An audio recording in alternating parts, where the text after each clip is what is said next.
cities, temples, monasteries, gathering places of people in a desert community that have all kind of found themselves in these isolated, in this isolated landscape. The reason for the Shatterfall Craterdoms taking on that name of the Craterdoms is because in the harshness of this desert environment, this cracked, arid landscape, many people find themselves gathering in communities of shelter and safety within the largest of these craters. Giant bowls that seem to collect water and ward off the hot dust and wind from the surrounding landscape and make a safe haven for people. As these communities have spread and interconnected, creating a diverse culture amongst each other, including trade and travel and religion, one of these areas central to the Shatterfall Craterdoms, indeed in the center, along the banks of the Oshefka River, are the Ahrshoraan temples. The Ahrshoraan temples are a riverside collection of churches and chapels and holy sites that are maintained by multiple different faiths. They're not monotheistic. It's kind of a universal collection of different groups that have all decided to cultivate this area and maintain kind of this religious balance for pilgrims throughout the land to journey to on pilgrimages to this location. There are statuary and reliquary scattered across cobblestone complexes, fed by a number of small sacred oases and the Oshefka River flowing from east to west, forming a patchwork of verdant desert life. The cacti here seem to grow with blunted, muted thorns almost, softer to the touch and not as prone to injury for the wandering passers-by that might rub against them. The sand vipers in the area are almost docile in comparison to what can be found in the harsh desert. It almost seems to reflect this kind of blessed nature for the multiple faith groups living in the area, that they are very much within harmony and almost sheltered from the desert life, despite the Ahrshoraan temples not being situated within one of the Shatterfall Craterdoms. The party has journeyed to a few locations in the past, coming to know a little bit about each other and respecting each other along the way. And in these few locations around the cusp of sun, they met at the cusp of sunset, a small town on the outskirts of Senyamora, one of the largest of the Craterdoms. For the four of you, your friend Triumph has received a small note inviting you all to a morning's rise celebration with a number of dedicated pilgrims to his Order of the Martyred Heart. You've decided to follow him and kind of take a day off, as it were, and just kind of celebrate this kind of ritual about the sunrise and whatnot. Just kind of a very chill event, and decide to end the day in one of the local hostels in the area. As you're journeying around this area that some of you might have visited before, taking in the sights and smells, the spiced air, the people talking, the smell of incense constantly wafting out of open-air temples, there is a little bit of something is amiss. Something is not what you were used to the last time you ventured through this place. Some people are avoiding you. Where normally the multiple different faiths and monasteries would welcome travelers, not necessarily from evangelical sense, but some simply trying to help people shake off the desert dust. They are a little bit more avoidant. Reginald immediately, as he notices this, looks at Tuk'Tuk. Does he have his cloth on? Like Does he have a big does he have... cloak kind of goes over me? Okay, perfect. So it's not that. Well, so actually, I have taken it off. I've taken off the hood to crouch down near a little wandering sand viper, and I'm kind of playing with it. It like crouch down. It's like looking at you, and it's like kind of doing the snake dance, like moving back and forth. It gives a little hiss, and like bares its it's weird. It's baring its fangs, but it's like not striking. It's a venomous snake. It is a venomous snake that can and will kill you. But it's like it is like seemingly a little docile. Are you going to kind of press the issue when playing with this desert viper? No, I'm gonna sway back and forth, and motion with it, and hold out a little stick to try and get it to bite the stick. Okay, make an animal handling check. Excuse me, not an animal handling check. You're going to make a instinct check for me. Instinct. Okay. So D12, 2D12 plus Yeah. your instinct.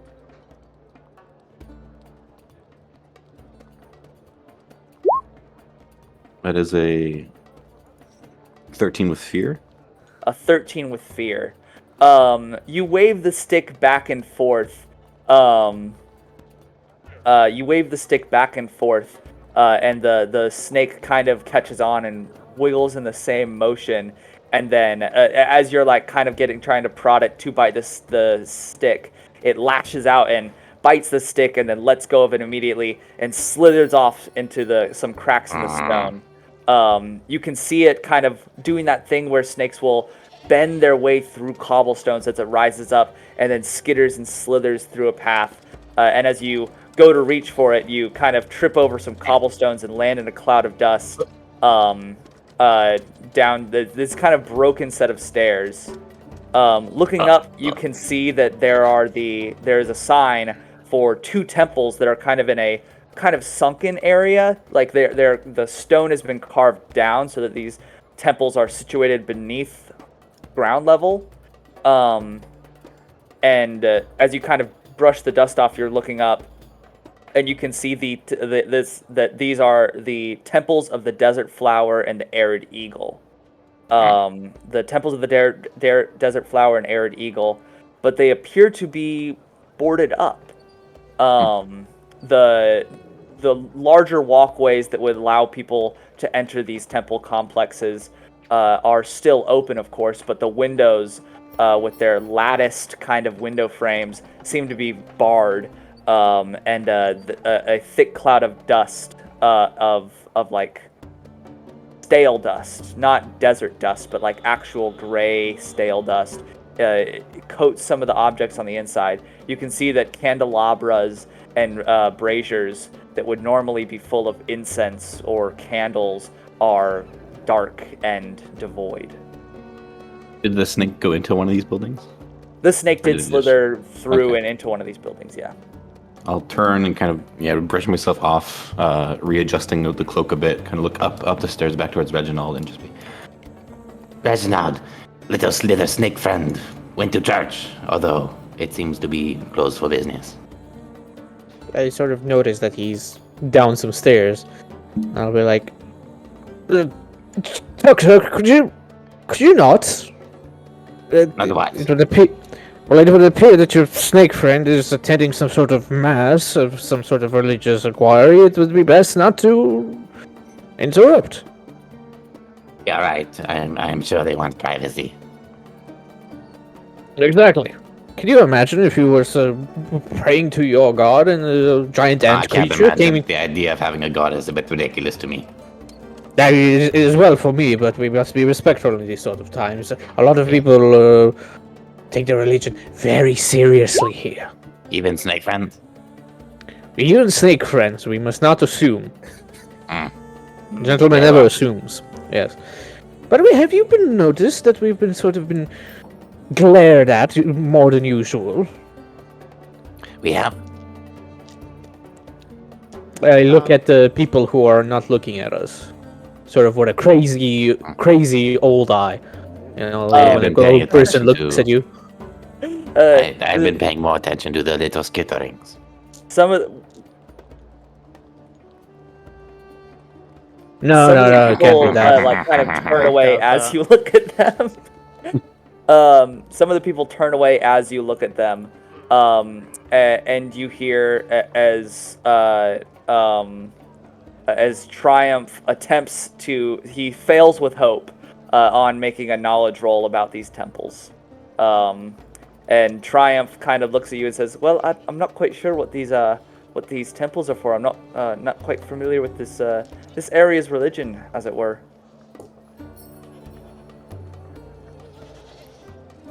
Yeah, give me a knowledge roll. Do you have any experience that would assist? Scholarly. Yes, you can spend a hope. Does everyone start the game with two? Does everyone start the game with two? I think hope? I think Yeah, everyone I think starts so, with that. yes. Okay, yeah. I'm not then- sure if it's everyone's. I'm not sure if it's every session, but I know at least for here we start with 2.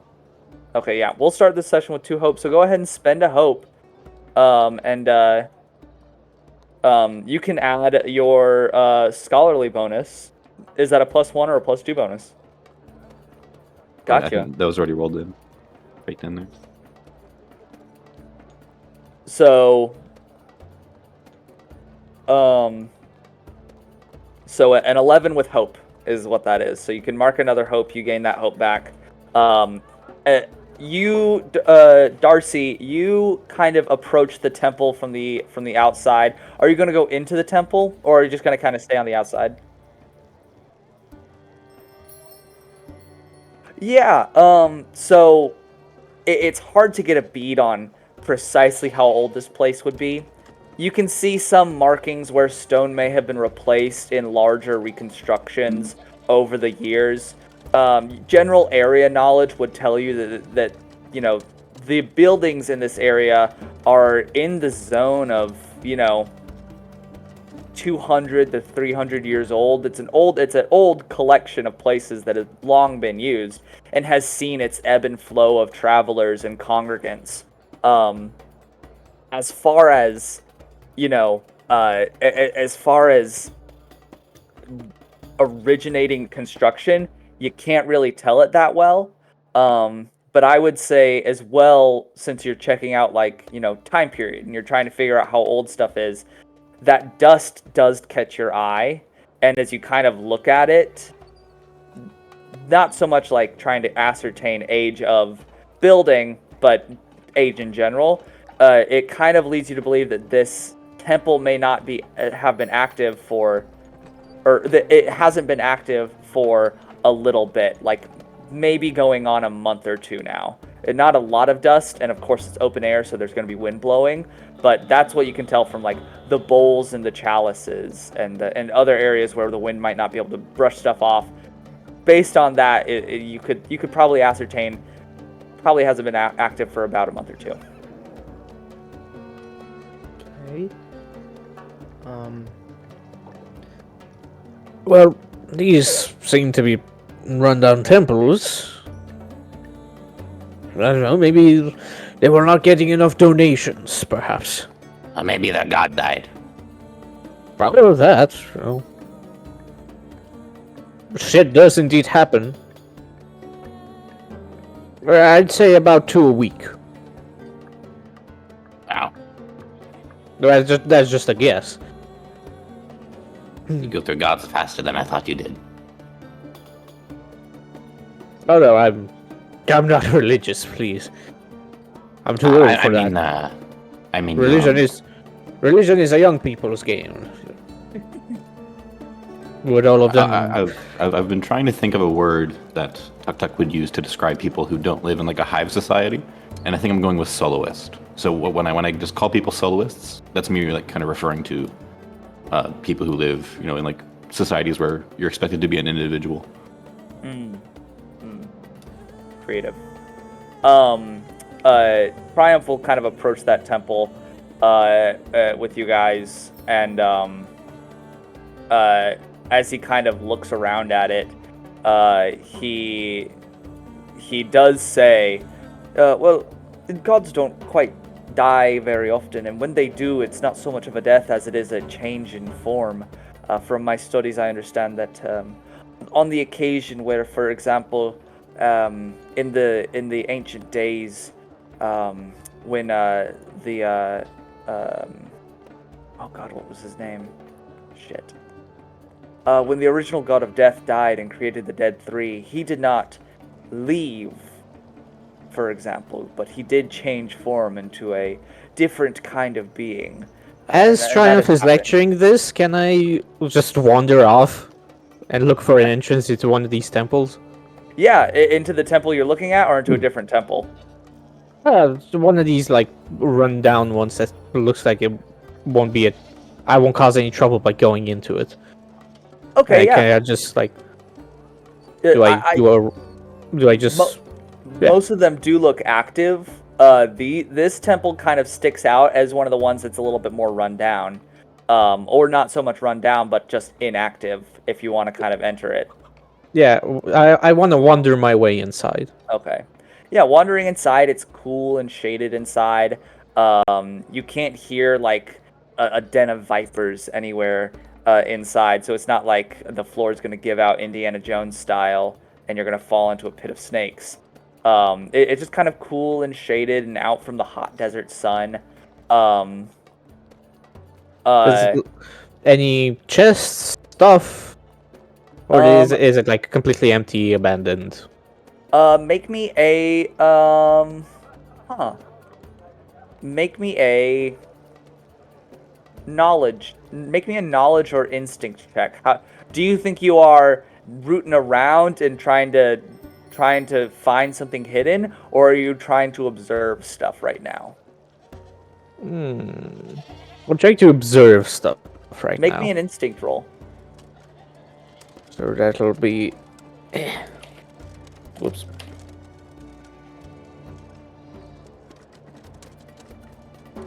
And we add a plus of 1. That's a 15 with hope. Nice. Add yourself a hope. Yeah, you. looking around again, area seems like it's been kind of inactive for a fair bit. And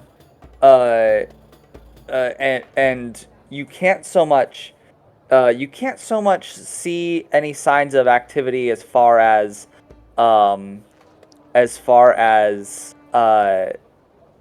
church going or congregants, but kind of wandering through and looking around, and as the party kind of watches you kind of descend into the kind of shaded darkness of this temple, you enter, and as you approach, you find kind of the large area that might be the central congregation space where people would come and do any worship or celebrations. You can see it's a large rectangular space that has 2 fountains on opposite sides of the room that is connected by a bridge almost, going from one to the other in a cross, and then an X coming out from that, so that people could like walk up and then walk to the sides.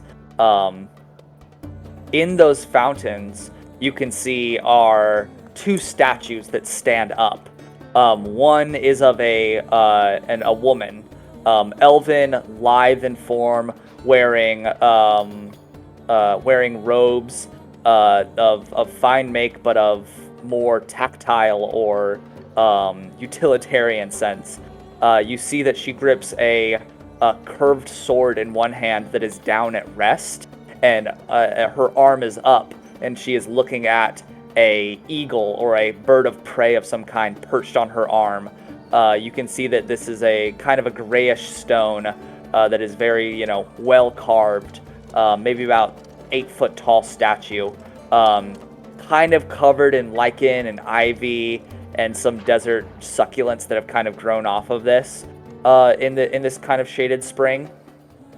The other side is another elven woman, a little bit more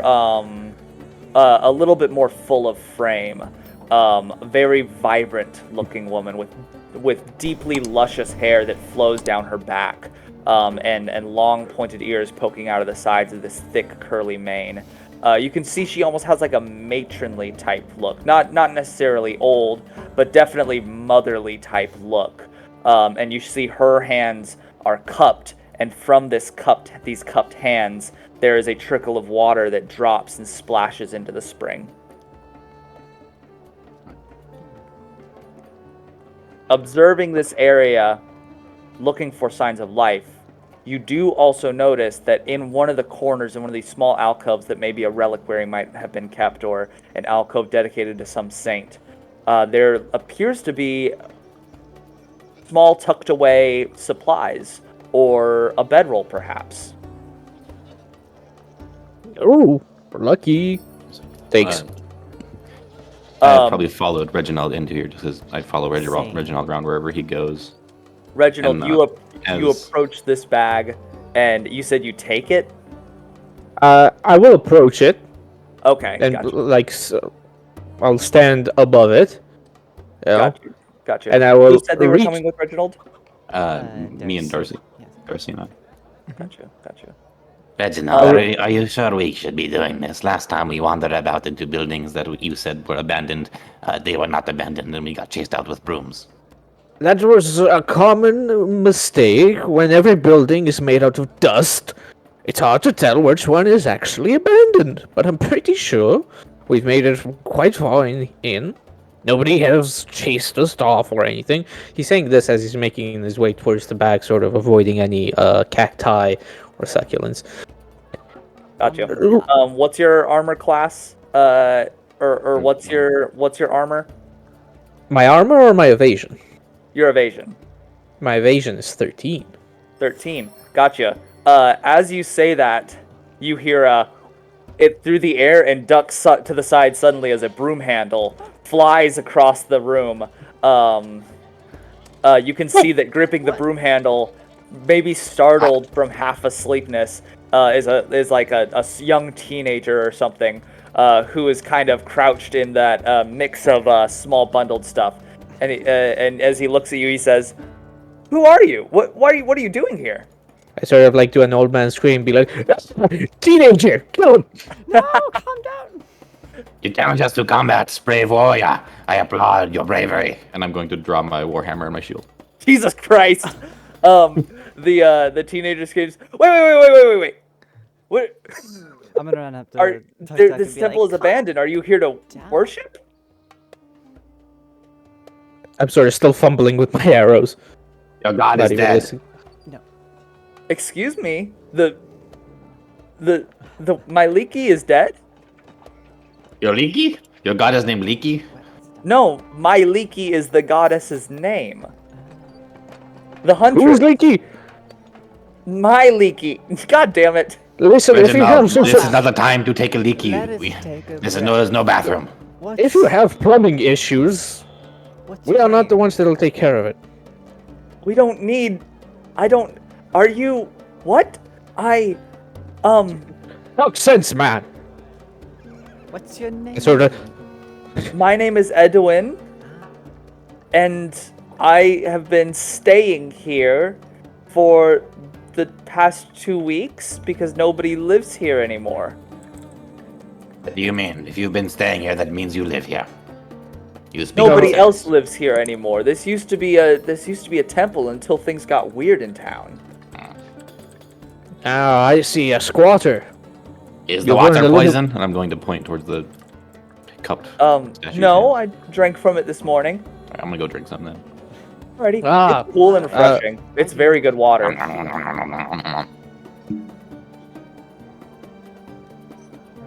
Why are you living here? Well, I mean, things have been getting a little weird in town, and this place opened up maybe a month and a half ago, and I don't get along with my parents the best, and I just kind of needed some space, so I came here because the congregants for the Desert Flower and the Arid Eagle, they kind of left after their priest got murdered. I looked to Sylas with narrowed eyes. Yeah, it was kind of not good. I mean, the guards are still trying to find the guy who did it, but like nobody's really been Which is able to why get we any should go back to answers. the- I sort of look at Darcy and point to myself with a raised eyebrow as if, was that me? I don't think so. Okay. You should go back to Sort your of parents nods before his- you become another murder victim. I don't think I'll get. Do you think I'll get murdered if I stay here? I mean, I'm not anybody important. Why would somebody murder me? if you found this place, Slowly jaws bow. someone else could.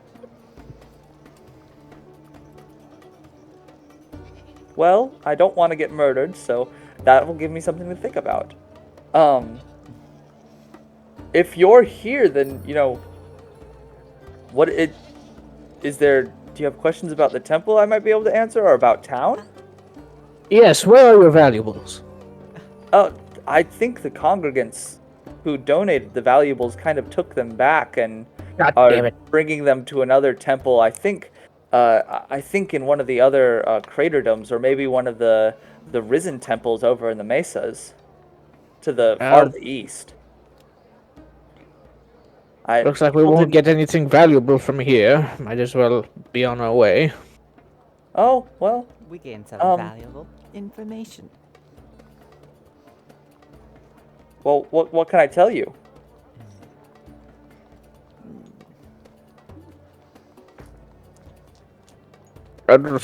Nothing really. We sort of just came here in town, enjoyed a few drinks with our friend here, taps Triumph on the back, and now we're sort of just wandering, looking for something to do, I guess.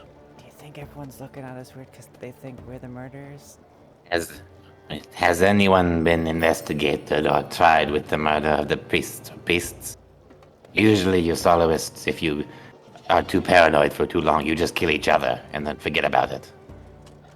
No one has been tried yet. I know that there was the murder here in this temple. I know that there was pretty recently somebody attacked somebody. A fungal got attacked across town, and he lived near the Shikora spring.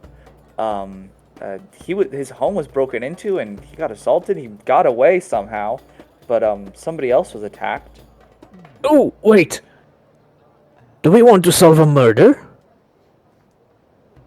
I'm gonna lean down towards Reginald and say, I think we should ask Sylas if he's responsible.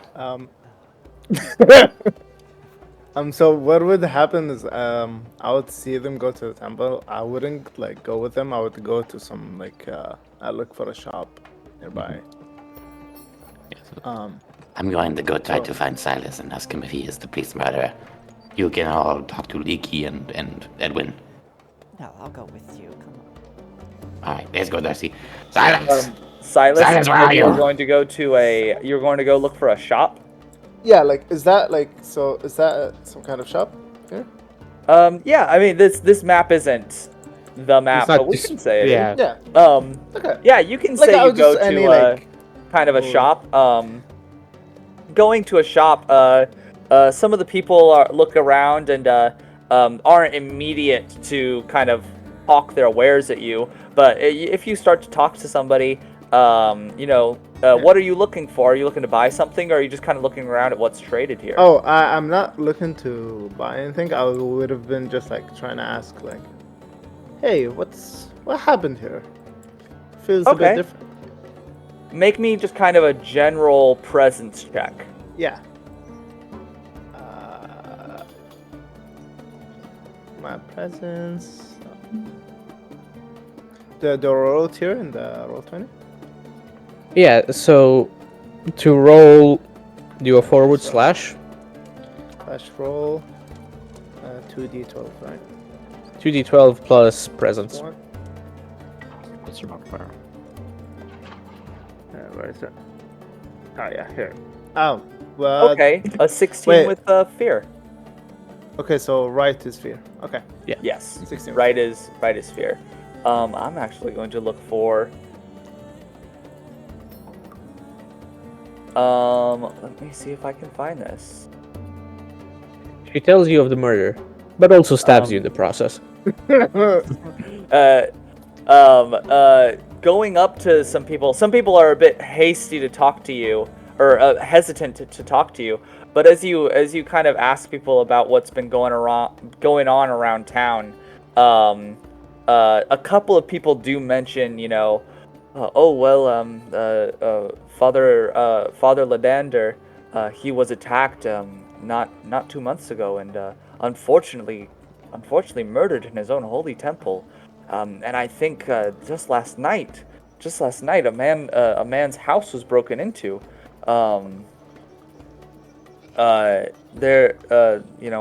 People are a little bit worried. As you're having these kind of conversations, you do notice, Sylas, after you guys have kind of been in town for the day now. You had been invited and were with Triumph's people in the morning, and it's later in the afternoon now. But as you're kind of having this conversation, you do notice that some of the people are having these conversations, and one of a local guard, a member of the Sand Watch, this kind of patrolling group of people that are responsible for guarding the town from outside threats as well as maintaining internal cohesion.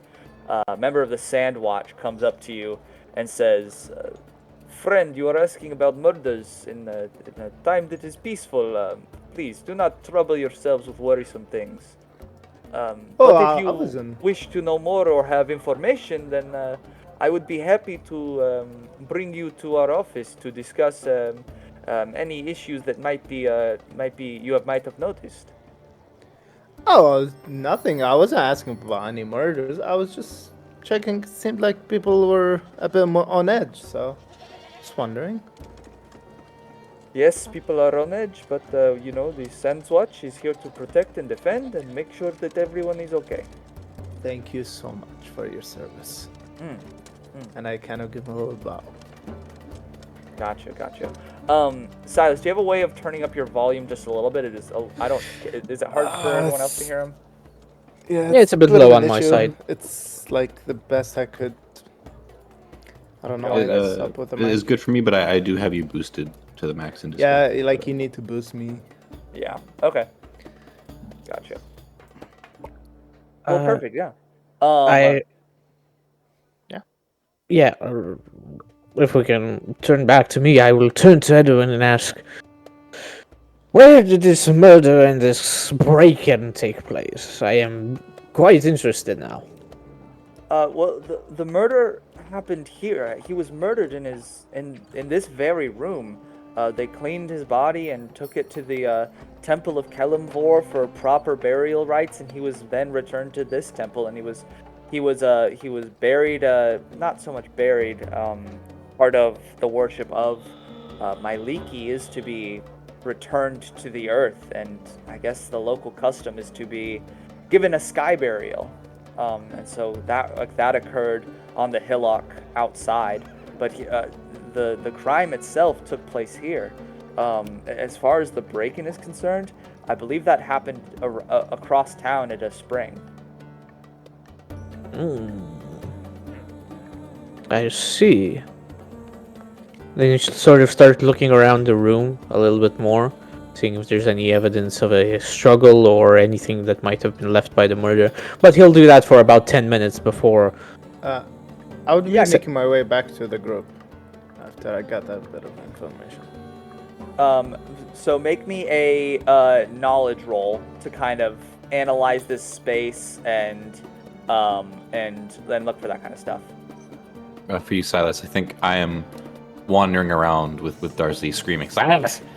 Sylas, where'd you go? You sneaky Meliki." I would like hear you, and I would just like sneak up and just like. Sylas, like, where are you? I just like tap your shoulder like really intensely in the back. Hi. Who dare sneak up on Tuk'Tuk? Oh, Sylas, it's good to see you. I'll tell you about the murder. You'll probably tell me the same shit. So. Was that you? Did you do it? Did you kill someone? Again. Did you kill the priest? I have never killed anybody. You can be honest with us, Sylas. That's not true. I'm not a murderer. I might be a thief, but I wouldn't murder someone. Do you steal lives? Sorry? Do you steal lives? Do you Do I steal steal lives? Oh, I know. I prefer more material things. So a life's not valuable. Beside mine, not really. You should not talk about yourself like that, Sylas. You should value your life.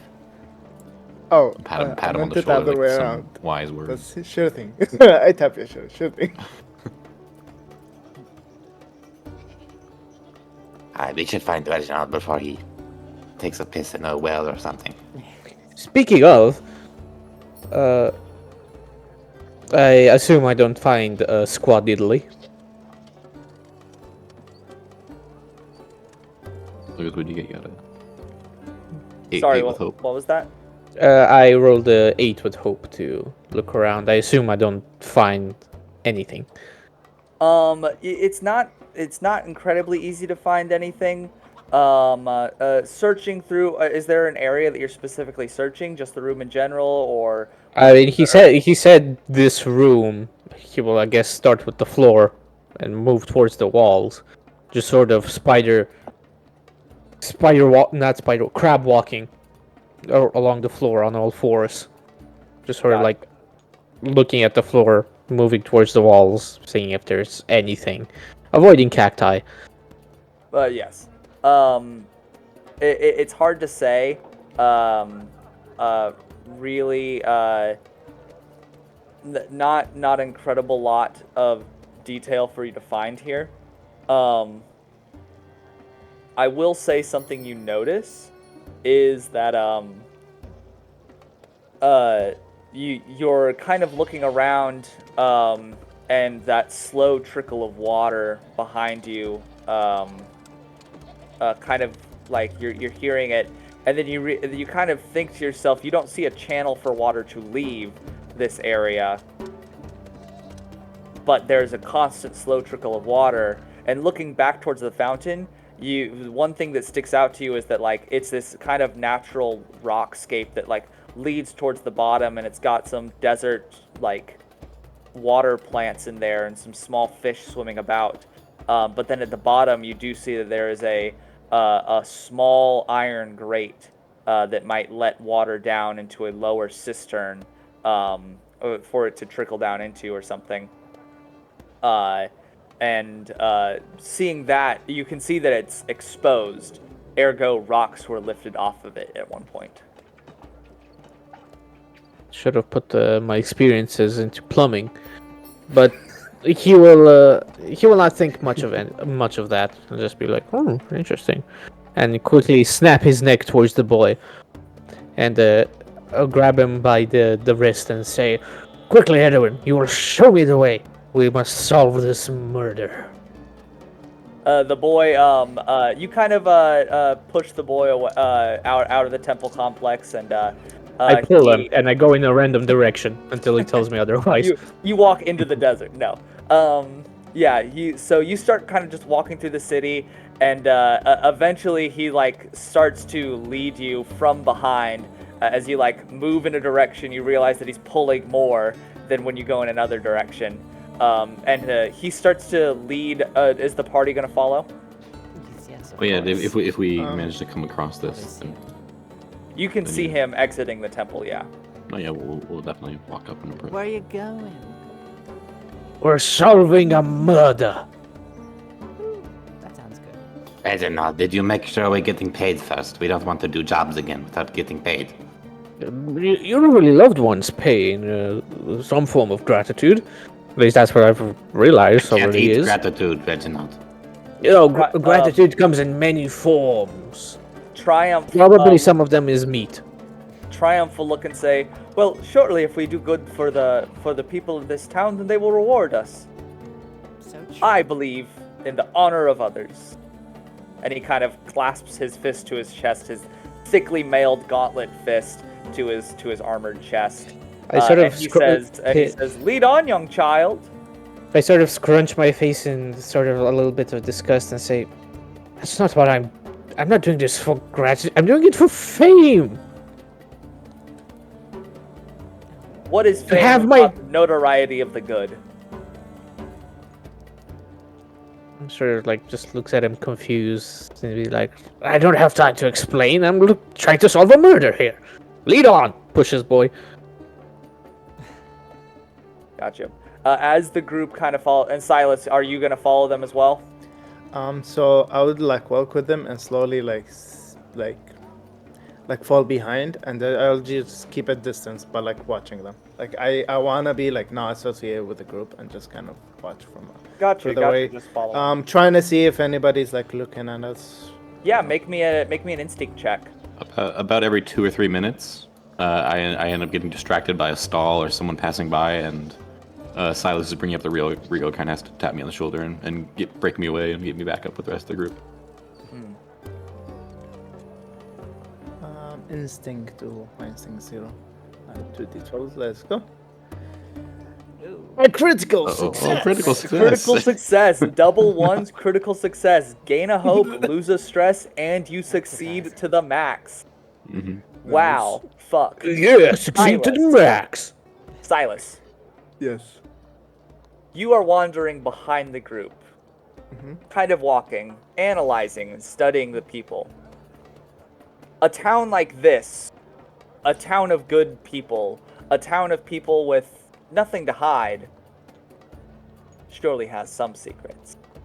And as a Doesn't exist. person who is inducted into the ultimate world of secrets, those of thieves and vagabonds and ne'er-do-wells, you know to pick out the signs.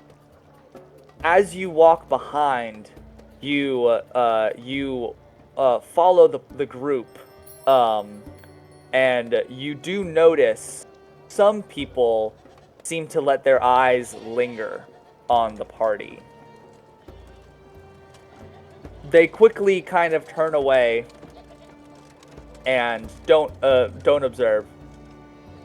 One thing that sticks out to you, though, as you guys cross under this kind of bizarre area, dense with people moving around, trading goods, incense, spices, myrrh, gold, little statuettes, little, like, just kind of goods that would be sold either to other pilgrims or, as food for people to eat. You do notice one thing, it's kind of this bi-level. There's two levels, and up at that top level, as the party kind of winds their way through, and you're picking up the rear, you notice one figure.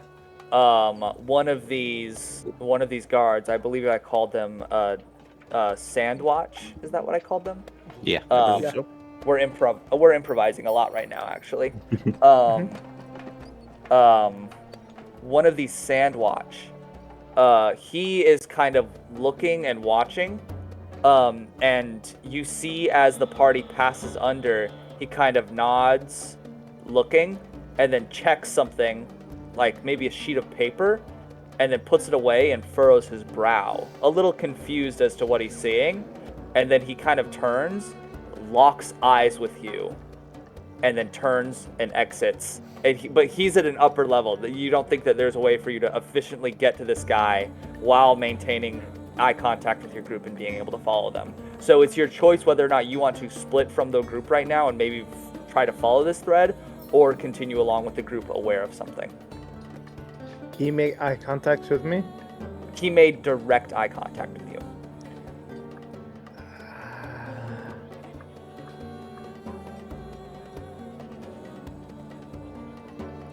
I would quickly, I'll catch up to the group and let them know.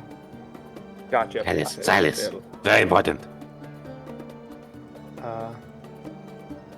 There's some sand watcher. Thunderbug. He seems like he's kind of keeping an eye on us. I saw him pull out some sheet, as if he's basically looking for wanted people. So You saw that all Oh, the no. way here.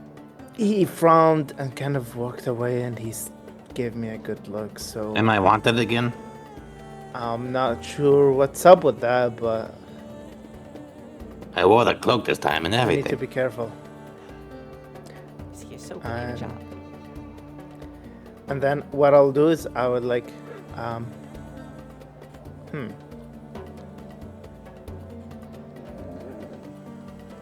keep a watch, and then I kind of try and get off the group and Gotcha. if I could I'm not sure how the town is, but I'm trying to be quite a bit of a distance from them, but kind of still keeping an eye on them. Gotcha, yeah. The town is a lot of twisting and tight corridors, but it's mostly in a grid pattern. So you can find some streets where, you might not be next to the group, but you're 15 feet up on a walkway, walking parallel to the group, able to kind of look down on them and maintain this kind of tract.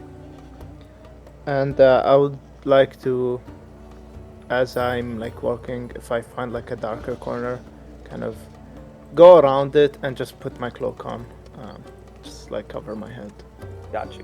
Cover up. Continue walking, just kind of cover. But try and not do it in the main street, oh, I'm trying to be sneaky. I want to be like, enter and exit looking kind of different. Gotcha. As the party makes their way through the town, you eventually Edwin finds the spot where he says where he finds the spot. You can see that this place is kind of a collection of oddly shaped houses.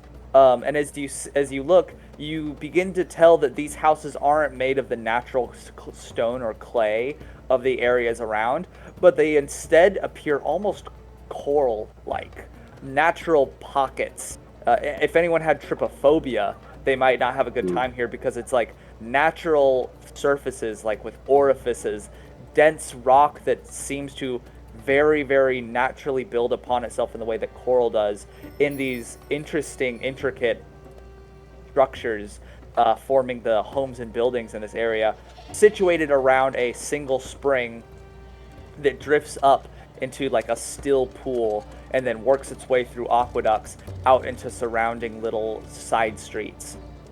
You can see one of these buildings has a large crack down the side, and where a front door might be, that is also busted in. It looks like almost at like a couple different angles, something or someone was trying to get into this house. This reminds me a lot of my home and the architecture of my people. Do I think it was made by a similar species or some other kind of animal, like hive building animal, or if like this is a living structure? Make me a, you know what? Because of your origin as a fairy, I would say you can make either instinct or knowledge, whichever you think you would make. And do you have an experience to go along with this?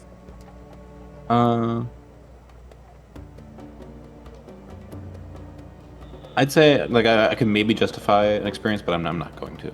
Okay, got you. So yeah, instinct or knowledge roll. Nope, 4 with fear, or sorry, 6 with fear. A 6 with fear. Got you. I need to mark down here. I think maybe a dozen people of mine were here, but they look to have maybe been butchered. It is disquieting. Tuk'Tuk, you do look at it and you kind of run your hands along the stone structures. You don't think that this is fairy in origin and as specifically as part of your tribe of fairy.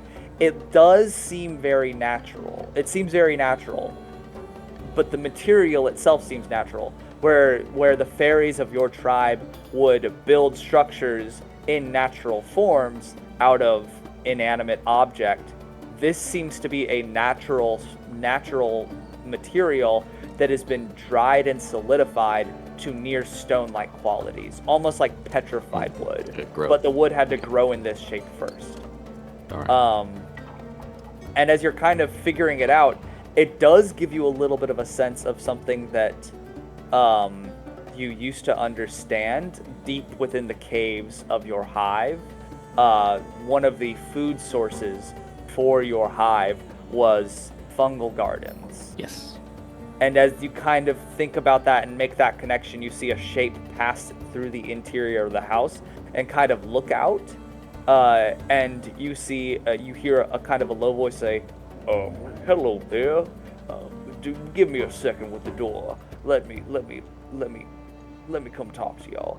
And you see the door open, and there is a stout, very wide, pale, almost down to like bluish in the shadows, with a thick, wide hat that comes up in a steeple type point.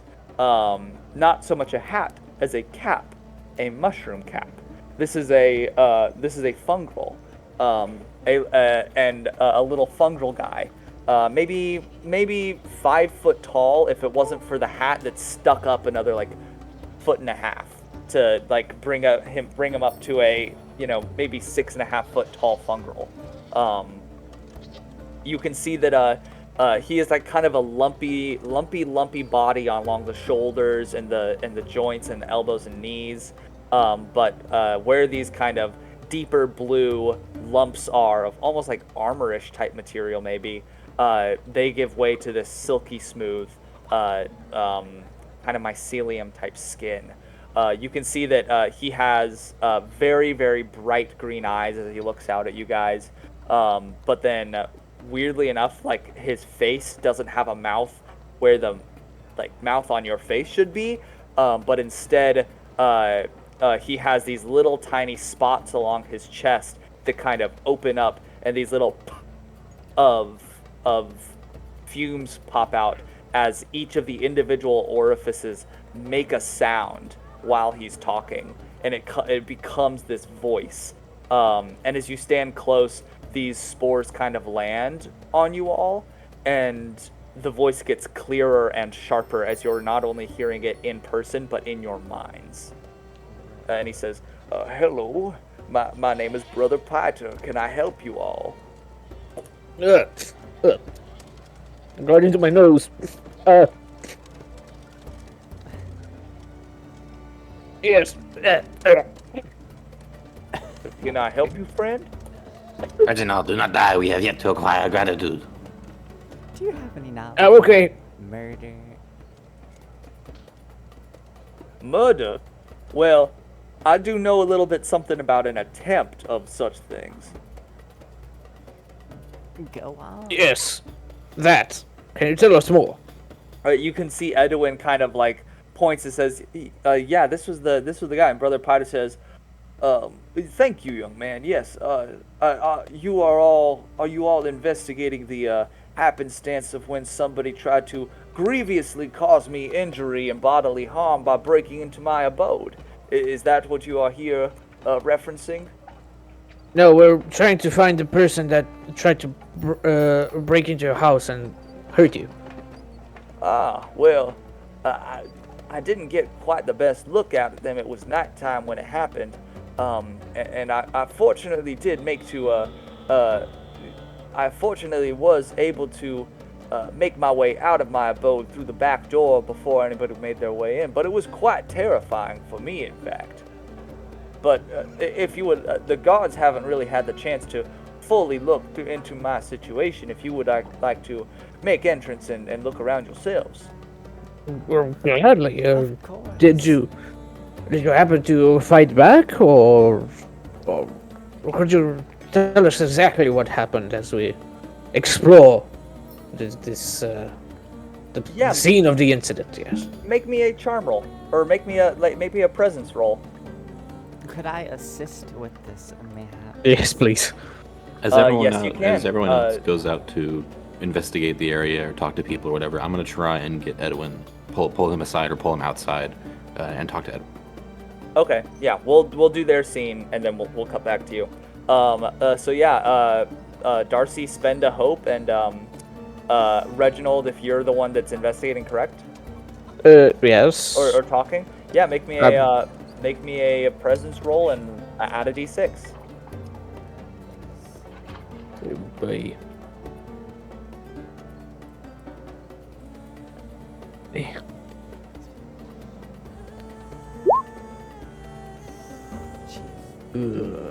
That's a 7 with fear. 7 with fear. That's the third roll in a row with a 1. Wow. Kind of looking around and talking to him. He seems like a congenial guy, but as he talks about this story, he kind of says that, pretty basic information. It was at night, and he had kind of settled down from a long day. He had, just eaten his bowl of soup and was getting ready to kind of connect with the greater mind of mycelium that exists throughout the land where the spores touch. And while he was kind of in this transcendent, restful state, he was notified almost through his own house that something was like hacking its way through.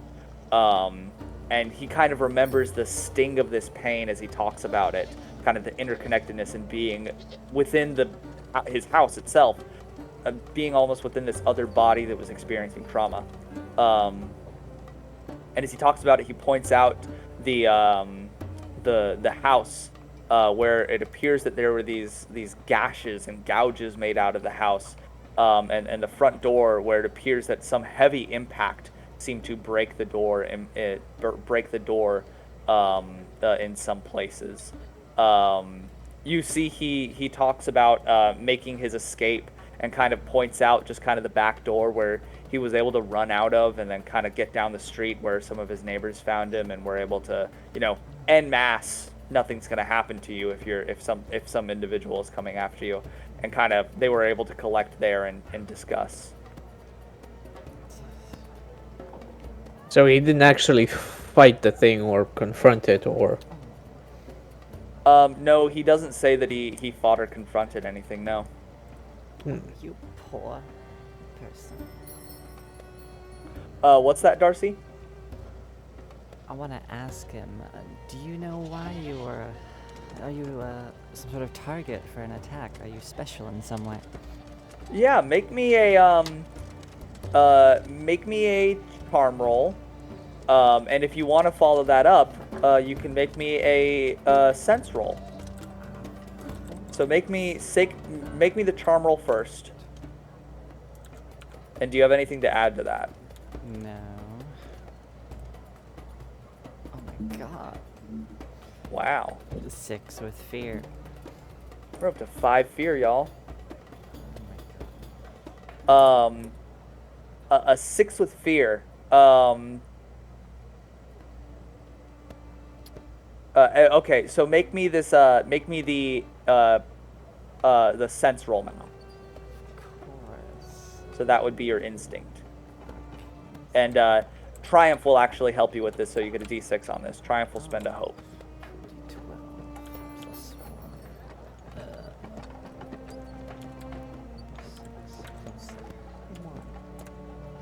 1. Ooh, Hey, 20 on sense. So you get the hope. You kind of ask him, would you have a target on your back? And you don't get too deep into the conversation of asking this question. But as he's kind of explaining, he doesn't know why. You sense there's something underlying. You sense what you're picking up, and kind of almost like you're very well trained in how people talk about themselves and how people talk about their actions. As somebody who is a really good talker, and kind of somebody who's a little bit of a yarn spinner as well, he's almost kind of talking in a little bit of doublespeak. Almost like saying something that can have two different meanings to an in-group. Sylas, are you there as well? No, I wouldn't have entered the place with them. I would have been outside. So yeah, Darcy, as you're kind of listening to him, you're sensing this kind of almost doublespeak, where it's not so much he doesn't know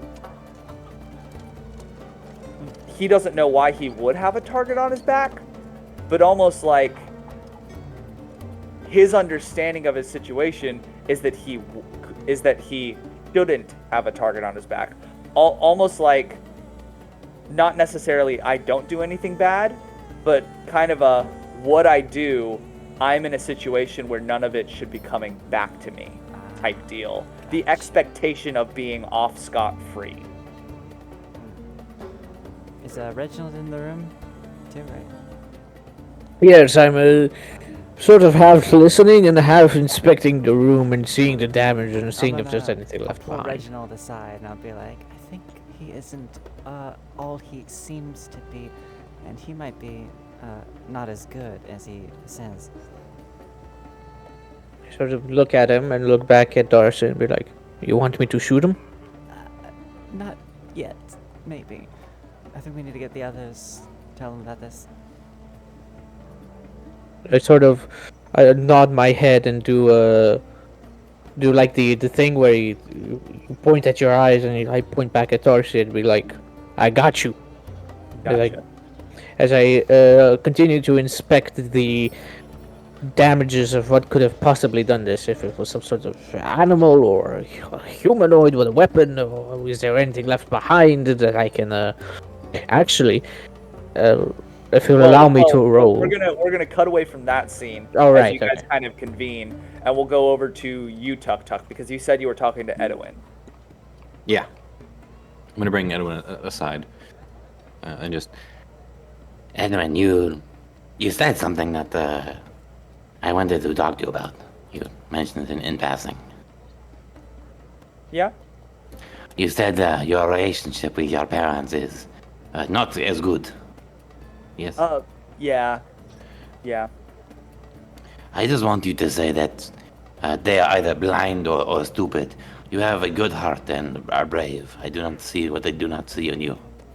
Well, I thank you. I don't know your name actually, but I appreciate that. Well, thank you, Tuk'Tuk. My parents mean well. They are. My parents follow the path of. My parents, they follow the path of justice. They believe, pretty strongly that good works will get you to heaven. What does he say? But yeah, Edwin's human, yes. My parents, they go to the they follow the path of the Silvered Gauntlet, the new priest of Tyr, who is in town.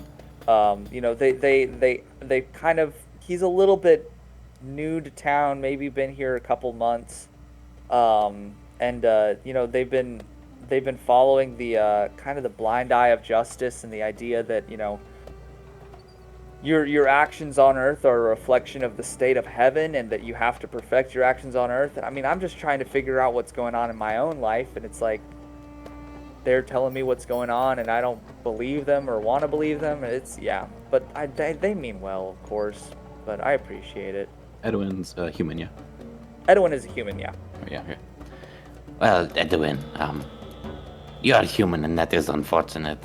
Not for any particular horrible reason, but my people, you see, when we are born, we know what we need to do. We know what we are good at. My brothers and sisters, they are either good at one thing or another. I am born to fight, and I know it is my purpose. And humans, you are not blessed with such a gift. You have to find what you are best at, through trial and error and experimentation, to see what you are suited to find your purpose. And to be honest, maybe what your parents want for you is not what is good for you. It is not what suits you best. Pat him on the shoulder and just say, very few people could, or would be willing to defend their meager belongings with the bravery and courage you had. And so, I just thought you should be aware that I see good potential in you. Thank you. I appreciate it. I am going to go back to defending my belongings. Yeah, that is a good idea, Edwin.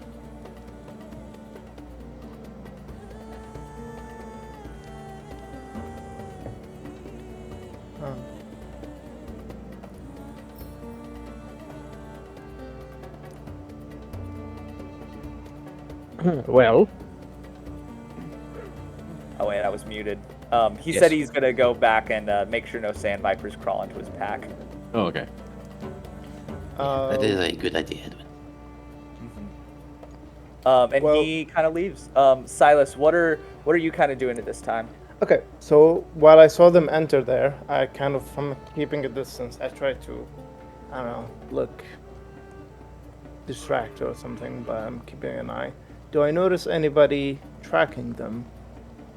Tracking me, maybe? Yeah, make me a sense roll. Another sense. Or you can make sense, or you can make knowledge. You could try comprehend, analyze, or perceive or sense. I'm dumb and I have no sense, so it's the same. So,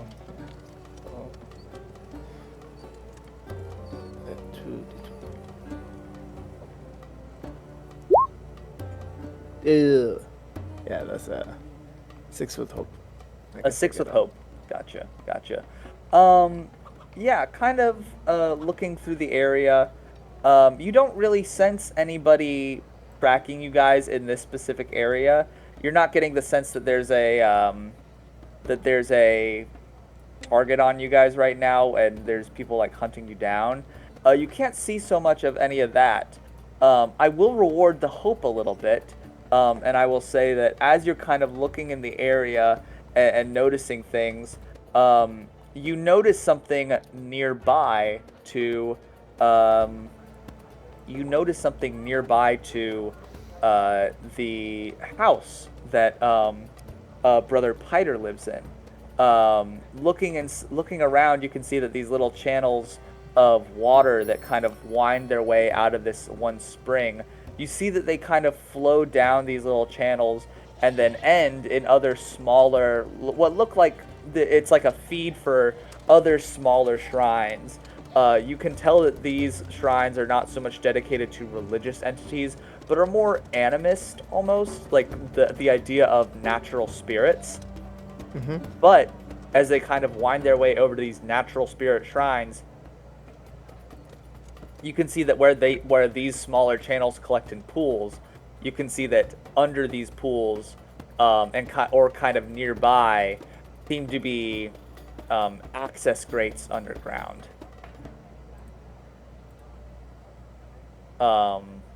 That is something you notice.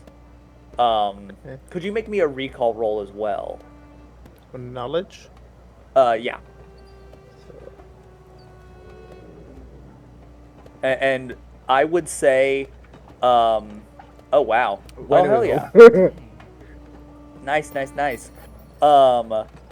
Rolling a 20 with hope on knowledge. You kind of look around at some of these access grates. First one thing you realize is that they have locks on them and they appear to be locked. But another thing you notice is that in one of the access grates that are nearer to Brother Piter's house, around the rim of this access grate, and something that probably only you could have noticed out of this group, is a small piece of text. And the small piece of text says something in kind of the traditional language of the area. But having, been around here for a while and understanding, you kind of thieves can't translate it to know that maybe this sewer grate might be a stopping waypoint or a safe house almost for a thief to kind of like a bug out hole where somebody, if they were getting chased, might be able to just duck into this area, and there's a little compacted place that is not accessible from the actual sewers where somebody can jump into and maybe get out of danger.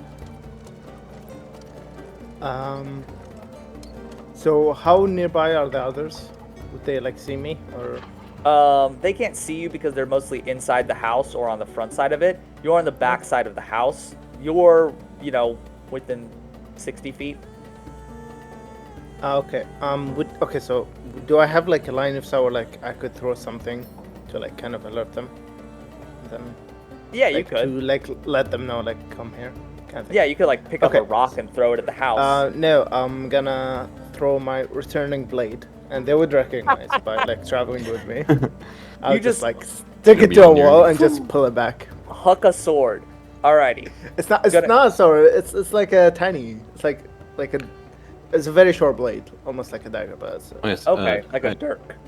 I forgot to ask to clarify, but the 6 I rolled a bit ago, the 1 and the 4, that was a failure, right? The 1 and the 4. Yeah. The 6 with fear that I rolled. Yes, that was a failure.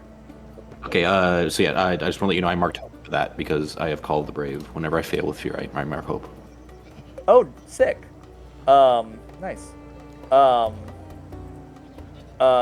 Yeah. So we're gonna cut back to Reginald. You're looking at the wall, trying to determine some of the injury or markings Could you make me a knowledge roll? Oh, me, yeah. Reginald, yeah. So, checking for the knowledge, that's a plus 0.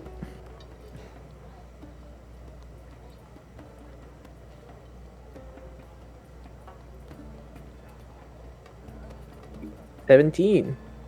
17, With fear. nice.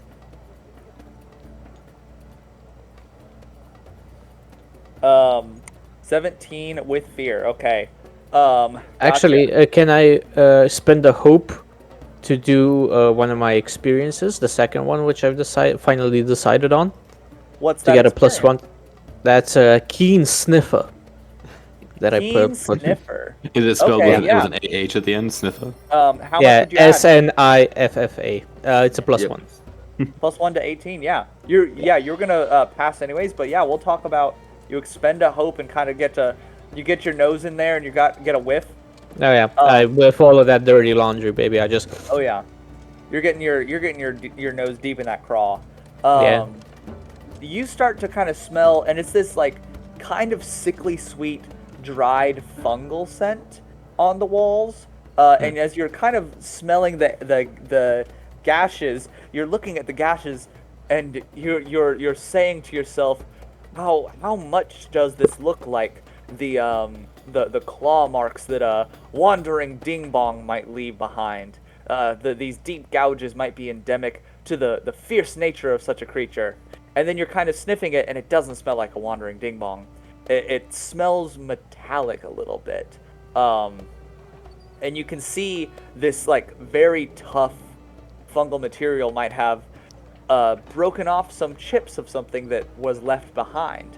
And as you're smelling it and sniffing it, I pick just my the- nose and one of the chips comes out of it. I'm like, yes, yes. interesting. You see a small, tiny, silvery sliver, like a chipped piece of metal that would have come off of a bladed weapon, after it was bludgeoned into this thing that it's not really meant to cut. Some damage was done to maybe whatever blade was used, and you can see that it appears that some of that metal was left behind that you've just found. So likely a bladed weapon was used to hack their way through this wall. As you I don't- lean in close to try to Yeah. tell, some of that fear kicks in of like, what could this be? And then you hear a thunk as a blade sticks through the wall, and you take 1 point of stress as the blade sticks through the wall and hits you in the face. Jesus oh fucking no! Christ. Shit. Oops. I shuffle around, pick my bow up. I'll scream to Darcy, who is in the room. I'll say, "They're back! They're back!" Sort of do like the Navy SEAL thing. Put my back to the wall and sort of check the corners, like peek out. I immediately sprint into the room. Do I see It should be on the outside, right? Wouldn't Yeah, you see see it on the you outside? see the tip of a dagger sticking through the wall. They've come to finish the job, Darcy. Oh, calm down. It's just a Wait, dagger. wouldn't they recognize my blade? Like, it's like very. Well, one of the Reginald's experiences is dementia, so Oh no! I go up to him and I slap him across the face. Calm Oh. down.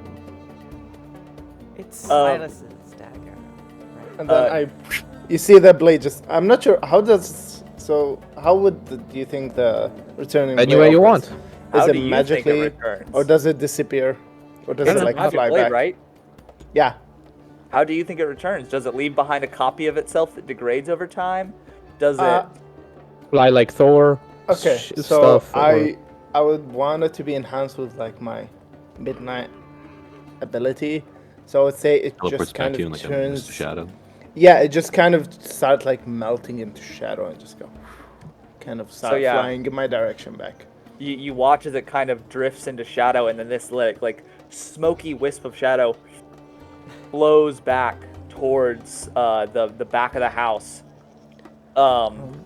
You guys turn to look for Brother Piter, and you see that when a dagger flew through the wall, and you screamed, "We're under attack!" They're back. he, within seconds, very, very quickly, more quickly than most civilians probably could, ducked out of the house, like out of the back door. And Sylas, you actually see as he, like, kind of looking over his shoulder, ran away from the house and then stopped in his tracks as he saw you standing over a point that he was running towards. And as I'm slapped, I sort of come to my senses, see the dagger disappear, and I'll be sort of like peek out of the house and be I like, would "Oh, it's quickly- Sylas!" And I start waving. I would quickly like act like I wasn't looking at that place and I was like oblivious and just like, guys, where are you? Kind of like situation. As I'm waving, I'll be I'm like, just like, "Sylas! yeah. Oh, Sylas! hi. Yes!" There you Making are. you look at the house. Oh, you guys were here? Yes, Okay, you threw a just like- dagger at the house. Very dangerous. You shouldn't have done Oh, that. Almost got it me in just my fell eye. off my hands. I don't know what happened. I only My have bad. 2 of those. You have to be careful. It kind of just slipped out of my hand. I'm sorry. I'm learning to. By the way, that guy in front of you, he's the one that got attacked. Oh. That's you 2 alright? times now. You see that brother Piter is, like, very cautiously looking around, like kind of looks uncomfortable because he was in his safe space, is now out of his safe space, and now is, like, not back within his, maybe his safer place. He was definitely headed towards where you're standing over, Sylas. And he's kind of, like, looking around, like, "Oh, are you the one of the other members of this group that is here to identify the nature of the attack on my life?" Well, yes, indeed. I was investigating some other place and I kind of lost my group. They told me you were attacked. Are you alright? I'm fine. There was no real damage done to my body, only a little to my psyche, but that shall recover. Oh, I'm glad. I walk outside and up to Sylas, and I just get close and whisper in his ear, "He looks like a cute mushroom, but he's got some dark secrets, I'm telling you." And I'll like just kind of tap you. Like, I get it. I understand. What do I do? You see Triumph is with you guys. Tuk'Tuk, are you gonna stay back in front of the house after watching Edwin leave, or are you gonna walk over with the rest of the group? If I heard a commotion, I'm going to come running around, kind of skidding a bit, maybe bumping into a wall with my warhammer and shield out, and be, Where is the foe? Where are our enemies? It was just no. Sylas trying to kill me, don't worry. Sylas, you've turned traitor for the last time. Well, please be kind to my insectile friend. I believe he had a mistake with his throwing knife, and it found its way onto my abode. But it's no harm, no foul. The house can regrow and re-solidify. It's no big issue for seriousness. I'm really sorry about that. I forgive you. Now, If you was there insist. something that you needed out here, Sylas? Oh, I was just looking for my friends. Okay. Well then, I'll go back to my house. And he kind of like, he's so confused. He doesn't want to say anything, but he's like, all right, well, Just one bye. more. He kind of goes back to his house. I'll look at the others and I'll like look him in the eyes and then look at the little what's it called? The Great. Little Great. great, yeah. It's great. It's kind of Not noticing that at all, I'll sort of wave at my sailing, sort of, wave him back into his house. And be like, yes, thank you. Sorry about that for screaming and stuff. As I do that, and I sort of look around, any animals in the vicinity that I can see? Make me a sense check, maybe, or a perceive check. So instinct.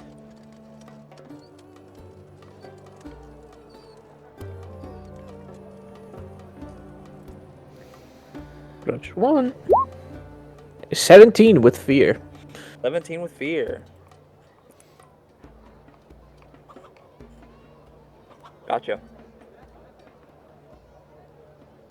Looking Hey, around, like- I can't really see. I mean, it's like Street dogs, vipers, birds. I'm there looking are for birds like, high in the sky. Is there something you're looking for in particular? I mean, any sort of animal that would be like not native, but like hang out in this spot regularly, like any stray cats or stray dogs or I mean, yeah, there's some crawling stray vipers, cats. rats. There's some stray cats in the area that are like kind of lazily on top of walls, looking down over their terrain. I There are will- some mice kind of skittering a couple like a couple dozen feet away, kind of I will- in the corner. Go to the cat, and I will do nature's tongue, Okay. which allows me to speak to animals. Nice. And, As you yeah. now, can the cat speak back to you? Is my question. I would hope so. You can speak in the language of the hidden natural world. When you want to speak to plants and animals around you, make an instinct roll, DC of 12. On a success, they'll give you the information they know. With fear, their knowledge might be limited or come at a cost. Gotcha. So yeah, I'd say since you rolled pretty well, I'd say give yourself an additional +1 on this roll with for instinct to like because you have like a breadth of options to choose from. Where when you suffuse yourself with this energy, you have like a breadth of options to choose from and multiple different targets to speak to. So make this roll with an additional +1. Can I spend the hope to add the experience of dementia and just look like a crazy guy talking to animals? Or is that a bit much? That's a little bit much for this situation, because that would really work if you were talking to an animal and trying to disguise yourself as a crazy person. But having dementia while trying to uncover information is maybe not the best time for a bout of forgetfulness to kick in. Another 17 with fear. Nice. So with fear, gotcha. So their knowledge might be limited or come at a cost. Gotcha. You can decide which animal I approach. You approach the cat, like you were talking about. You can see that yes. there's a large kind of, it's a caracal cat. So very kind of pale tan fur, very short fur, big ears that end in these like hooked tufts of black fur. The tips of its paws and of its tail are all deep black, and it has these big, like jade green eyes that look at you as you walk over. As you suffuse yourself with this energy and kind of start to address it, you see that the cat kind of stretches in that big, deep stretch with its front paws out and its butt in the air, and it waves its tail a little bit, and then it sits up and looks at you and says, "Human, you have entered my domain. The domain of the good kitty. Bring tribute to me, and I will consider taking your conversation to account." I squint my eyes and sort of bow my head a little bit to the cat, and I will pull out of my basic supplies a medieval version of a can of tuna. Some food rations, some seafood rations. Gotcha. Yeah, my tuna sandwich. You pull out a tuna can from your rations, and as you open it, the cat's eyes, like the pupils, dilate as it locks in on just the tuna's the most pungent smell. And you have been wandering in the desert for days, and hot canned tuna, that like the wet hot canned tuna, that stench just wafts out, and like multiple cats in the area, like their fur starts to stand on end as they go into almost like this feral hunter instinct. This stench is so big, and the cat says, "Fine gift you have brought to me, the good kitty. Ask your question, peasant." You have brought me a regal gift. Yes, good kitty. I require knowledge. It would appear that some sort of roughhousing took place here in your domain not too far from this very Indeed, spot. it disturbed my blessed slumber. What I, of re- this disturbance? I require to know who caused such disturbance. Can you tell me what you heard, what you saw? Who did this? In Any my knowledge you might domain, have. I see all, I hear all. Indeed, not 30 paces away from me, down within the courtyard where I drink and occasionally piss, there was a disturbance. A group of 3 two-legged striders came upon that domicile, the domicile that smells of earth and damp and rot. And indeed, with their big shiny sticks, they did whip that building. But unfortunately, much like the cat, the noble, the regal, the elegant swiftness, the little mushroom man snuck out the back and found his way into a hidey hole of his own making. He slipped into that small disc cover thing that is in the middle of the courtyard right there, and he kind of points with his paw. I sort of And he point to slipped like in. that one. No, that one right there. Yes, yes. Okay. Yes. And Continue. he slipped in there, and the other 2 legs looked around and could not find him. I found it very hilarious. It was very funny. An entertainment for the ages for the good kitty in his court. And you can see some other cats like meow in approval. Yes, for the good kitty in his court. And then the good kitty looks and says, "Indeed." And that is what I saw. Well, I appreciate your information, good kitty. I'll just leave this here, and I placed the can of tuna.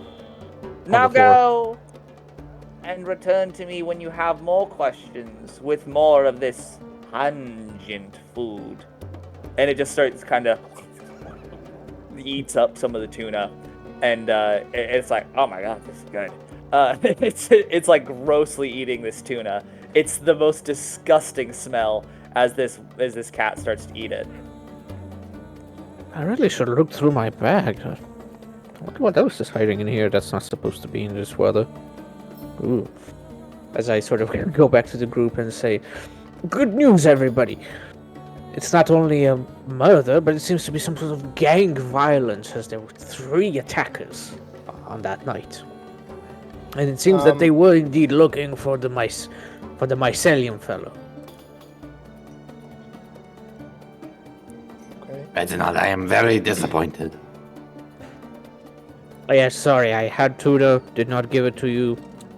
Yes, I thought you were my good friend, and here I see you are giving delicacies to stray cats, and I have not, Delicacy is a strong word, but if I go to a shop and just canned tuna, I'll buy you some. I have been making do with fresh meats and vegetables and pieces of fruit when I could have been having that. I mean, I'm glad to get you some, but how about we solve the murder first, and then eat canned tuna on a hot day? My like 2-pronged fist kind of clenches, and like you can see I'm like contemplating fighting this cat for the food before I like steel Don't my fight. will against it. I'm like, Don't fight the cats. Very Don't well, fight the Reginald. cats. I It would should be, hold back my hunger. It would be a horrible battle. I do not want to see you injured. It will be glorious. Glorious death, maybe. Hilarious. I would like be like shoulder to shoulder with like kind of on the side of Darcy, and I'll kind of just like without looking at her just whisper, "Are we being watched? I don't know. Do you notice anyone?" Looking Depends. around, Sylas, you've rolled a lot of pretty good rolls for as far as perception. Looking around, you don't think you're being watched right now. Okay. I would say, would you like me to investigate this? Yes. And like Reginald. like I'm pointing at the thing. I think so, yes. The kind of manhole cover. Yeah. Yeah. So Okay. I will Make use me my a keeping tools. finesse roll if you're going to try to Yeah. you can see I that have there's some forgery kind of, tools. for You have this. what? Forgery tools. So. So to- forgery tools would be for faking a signature or faking a document. I thought it was- I will assume because of your background you have thieves tools as well. Yeah. So or tinker's tools. So make me a finesse roll. Alright. As they begin to funnel around with that, I'm going to go over to Reginald and just say, That's not as I was talking to Edwin. I heard something interesting. Maybe I could run it by you. You know a lot of things about Soloist culture and beliefs. Yes, of course. Stroke my ego more. Have you ever heard of Can a I group add of... my magical fingers or quick hands experience? Yeah, you're kind of out in the middle of the day trying to do this quickly. You can add that. Spend a hope Right. and do that. Alright, so 2d12s plus 3.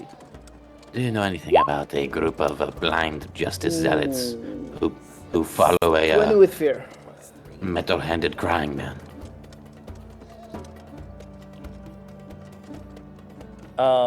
20 with fear. We'll come back to your conversation, Reginald and Tuk'Tuk. But as we're as Sylas, as you kind of look at this manhole cover, you very quickly pull out your dagger and find kind of a catch within the lid of this manhole cover, and then pressing into it and kind of loading a spring with tension, you slip a thieves tool through that gap, and then are able to unlock some sort of mechanism. And as you do that, the manhole cover twists a little bit and then springs out, almost like it's spring-loaded or quick release for an easy escape. And as it does this, it kind of pops up, not too much. It's like almost well-oiled and prepped for this. And you can see there's a small dark chute downwards, and appears to be a small room built right under the road. Alright, I'll go in. I'll go Gotcha, in gotcha. second. Making your way down, it's pretty cramped. And I would say only two of you can fit down here at once. So as Darcy and Sylas, as you guys climb in here, it's pretty much, not going to be easy for anybody else to get in here. You do see in here, you're going to see some stuff, but can you go ahead and make me a instinct or knowledge roll to either kind of dig around or perceive something, and let me know which one it is you rolled, the both of you. So we both roll for it? What's your highest one? I have 0 on both.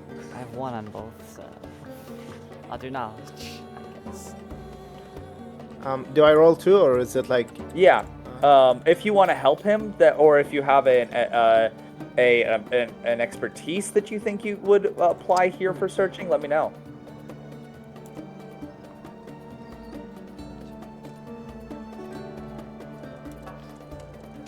Oh, crit! Nice. So you rolled knowledge, Darcy? Yes.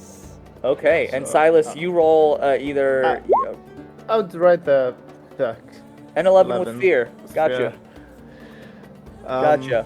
Yeah, I guess I'm going for the instinct. Gotcha. I'm more looking out for anything here, maybe dangerous, rather than Gotcha. investigating. Gotcha. So you're kind of looking out and kind of just keeping an eye out. And you can't really see that much looking around, Sylas. But Darcy, as you look around, you are seeing some crates and some small desk and some other things. And you think this might be a dead drop point, actually, where goods are exchanged. It functions as both hideaway hole and dead drop. So somebody else in the know could come here and get inside.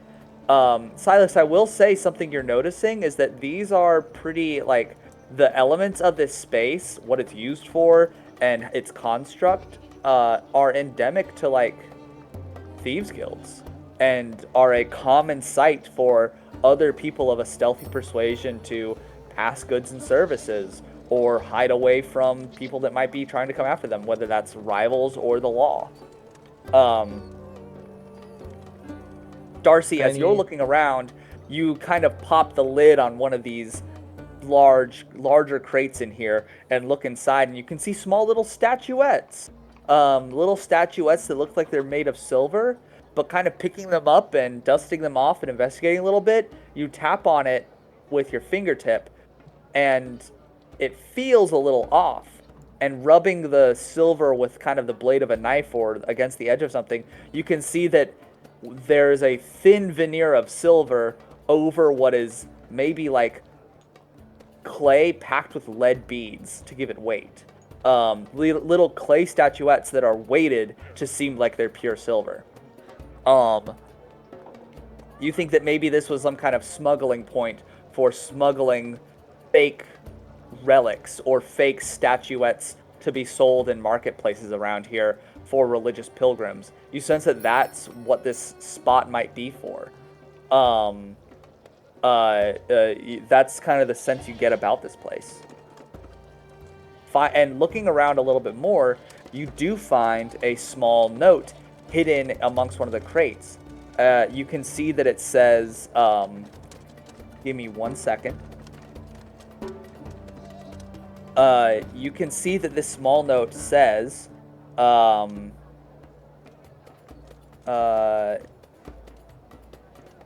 it says, Piter, attached is the payment for your last delivery. I appreciate your skill set and discretion in this matter.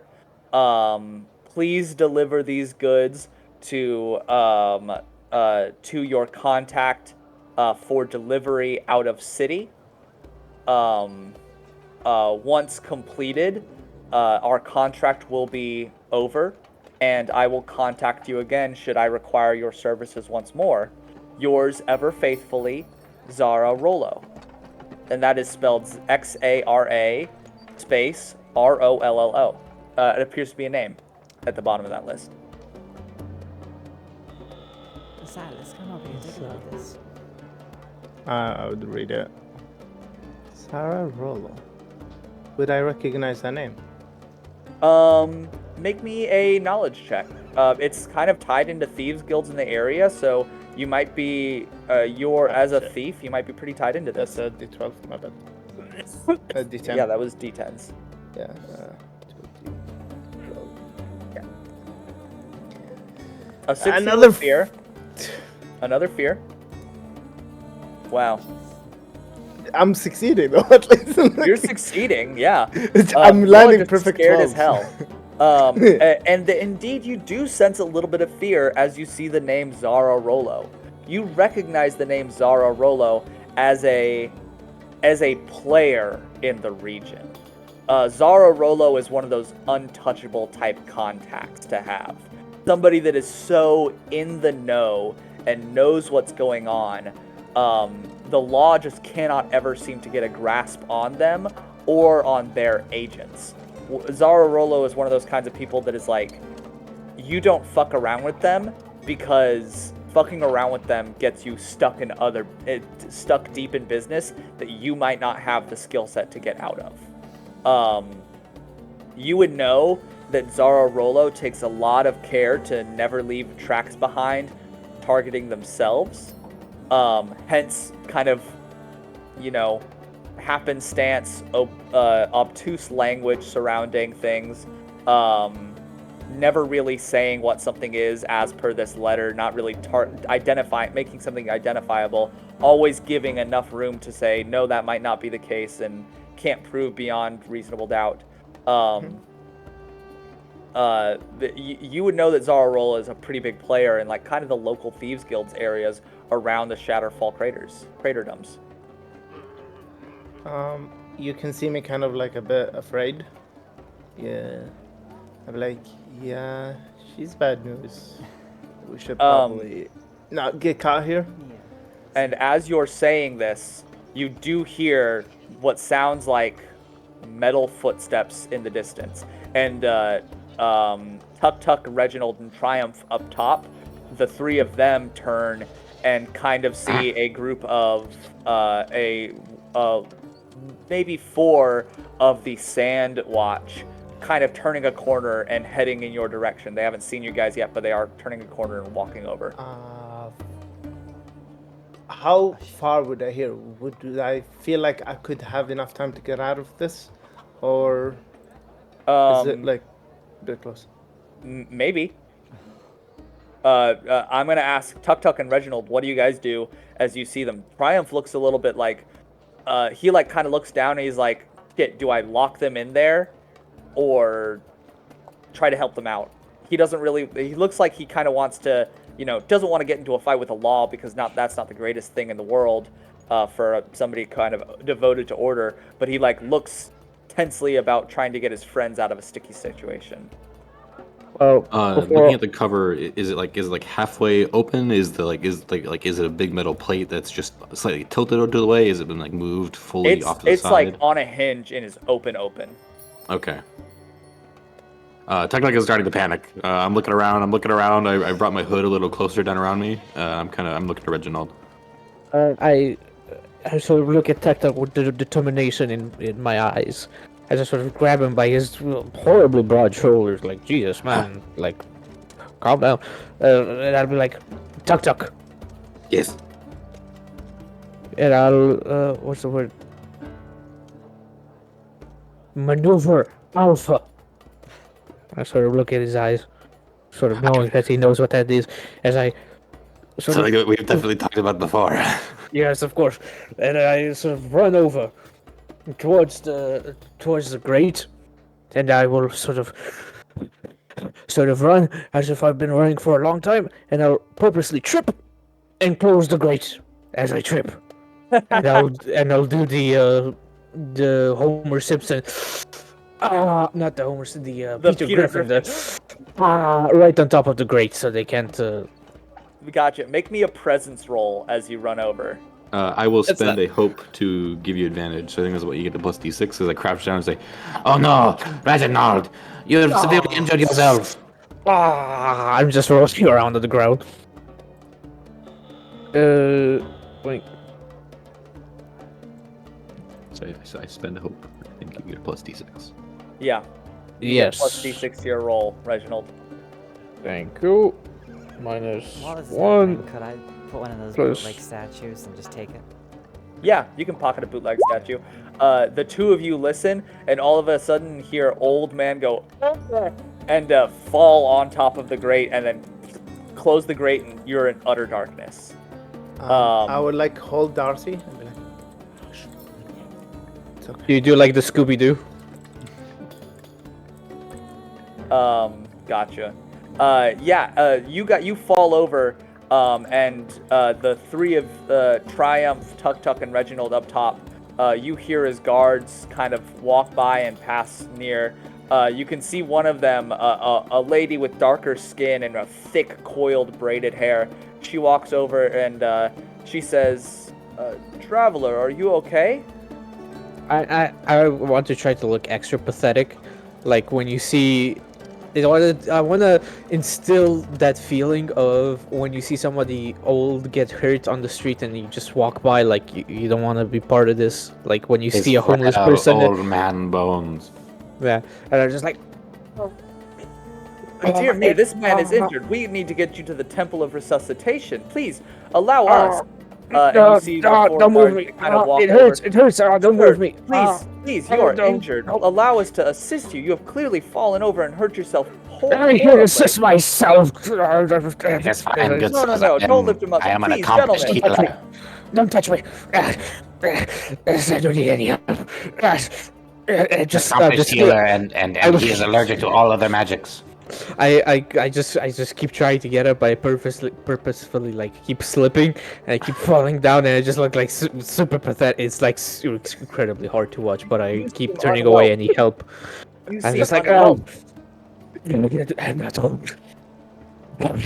I still got away from me. It's just like it's hard to watch, man. You see as the three of them say, well, please, you should get out of this heat. You should get somewhere you can rest, please. Do you think I can handle the heat? What do you think I am? Okay, that's not what I was suggesting at all. I used to fight monsters when you were still in diapers. I Well, I believe can't handle that. the heat. What do you think? I, Do you know who you're talking to? The guard looks over at Triumph and Tuk'Tuk and says, "Gentlemen, his friends, I assume. Would you mind picking him up and kind of, I mean, we don't like to see people get injured. That's not exactly great for people that are out here trying to worship or any of that. Please follow us. injured?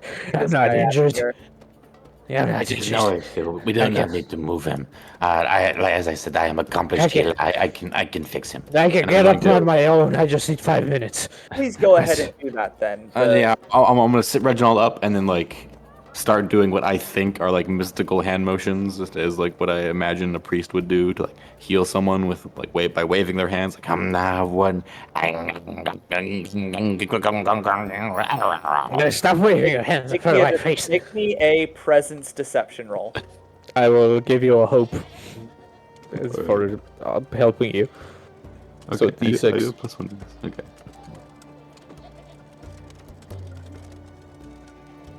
Oh, no.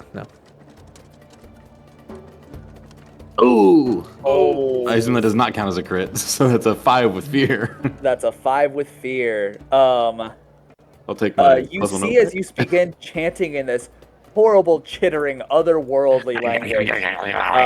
You see the guards like kind of look at you with their brows furrow, and one of them says, "Is he casting a spell?" And the other one says, "Whatever magic it is surely dark and terrible." And you see the four of them are like, people. as there's this crescendo of clicking and horrible insectoid noises, Reginald, you're trying to act along with Tuk'Tuk, and you're trying to find like the best spot to like, oh, I'm gonna jump in and I'm gonna improv and I'm gonna oh, my leg is all better, but it's like the thing is Tuk'Tuk's fake magic act is just only escalating and growing bigger and leaves no room for you to yes and jump in. I start dancing around him. You start dancing around him, and a little bit of the fear plays in as you step on his leg, and Reginald, an actual shock of pain crawls up your leg as like a 200-pound bug just crunches into the top of your knee, and you immediately start Peter Griffin. Oh, again, as this time it actually fucking hurts. Oh no, it is not. I'm sorry. I had to re-break it. Sir, please, we're gonna have to ask you to stop. This time the guard is not asking for you to be okay. The guard is instructing you.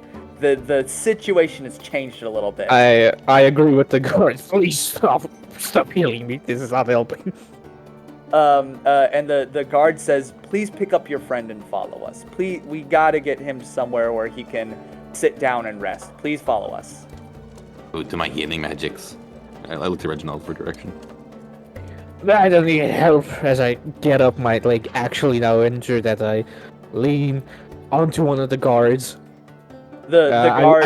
I lean onto the woman with the braid. She kind of very, very strong, kind of thickly padded shoulders. She's wearing a tabard and chainmail underneath as she kind of loops an arm under you. You can see that Triumph comes over to your other side and picks you up and says, "Oh, come on, grandfather. You'll be okay. Don't worry about it. You'll be fine." Grandfather? It's an honorific.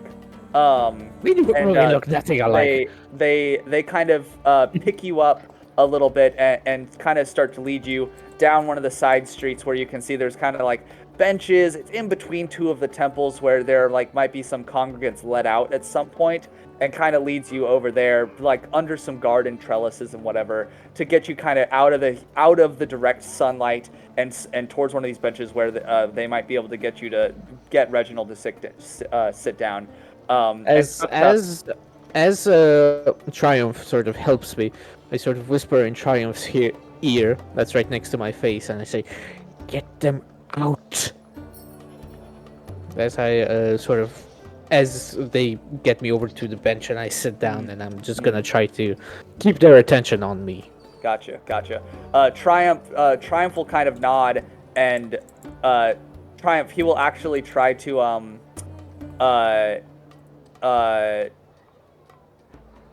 Triumph, he will actually kind of motion to you, Tuk'Tuk, and ask if you want to like come over and take Reginald under his arm and kind of lead him over so he's not left alone with them. No, yeah, I will. I'll hook one arm. I'll go kind of crouch down, hook one arm under Gotcha. under Reginald's Gotcha. and in under elbow or armpit and help. carry him. Not Triumph, you again. Triumph kind of stands and says, "Well, I have some business to attend to, so I'm gonna go slash roll 2d12, and then Triumph. Triumph is doing something that somebody who he sees as something that he has to do. So he will actually add an experience of deference to authority since somebody is asking him to do something. So he has to add +1 to this roll. Slash roll 2d12 +1. Let's see if that works. And with the 17, he kind of backs away and doesn't get so much suspicion from the guards. He will generate 1 fear for you guys, though, as he kind of backs away and kind of ducks around the corner, leaving the two of you with the guards. He walks over to the grate and kind of leans down and just kind of starts knocking and trying to like maybe open it up for you guys. Sylas and Darcy, you guys can hear Triumph knocking on the top of the sewer grate. Time we bounce. Yeah, was there anything valuable when we were looking around? No, there Besides wasn't really the anything valuable. There wasn't any counterfeit gold left in there. There was just kind of the artifacts left there. And as you can tell by the artifacts, they're not they're designed to look valuable while being made of very cheap materials. Alright, I'll just go up. Start leaving. Gotcha. You can see that as you're trying to get up, Triumph is trying to unlock it from the top, and you guys are trying to unlock it from the bottom. Make me another agility check, or not agility, but finesse roll as you're trying to unlock it from the bottom. Alright.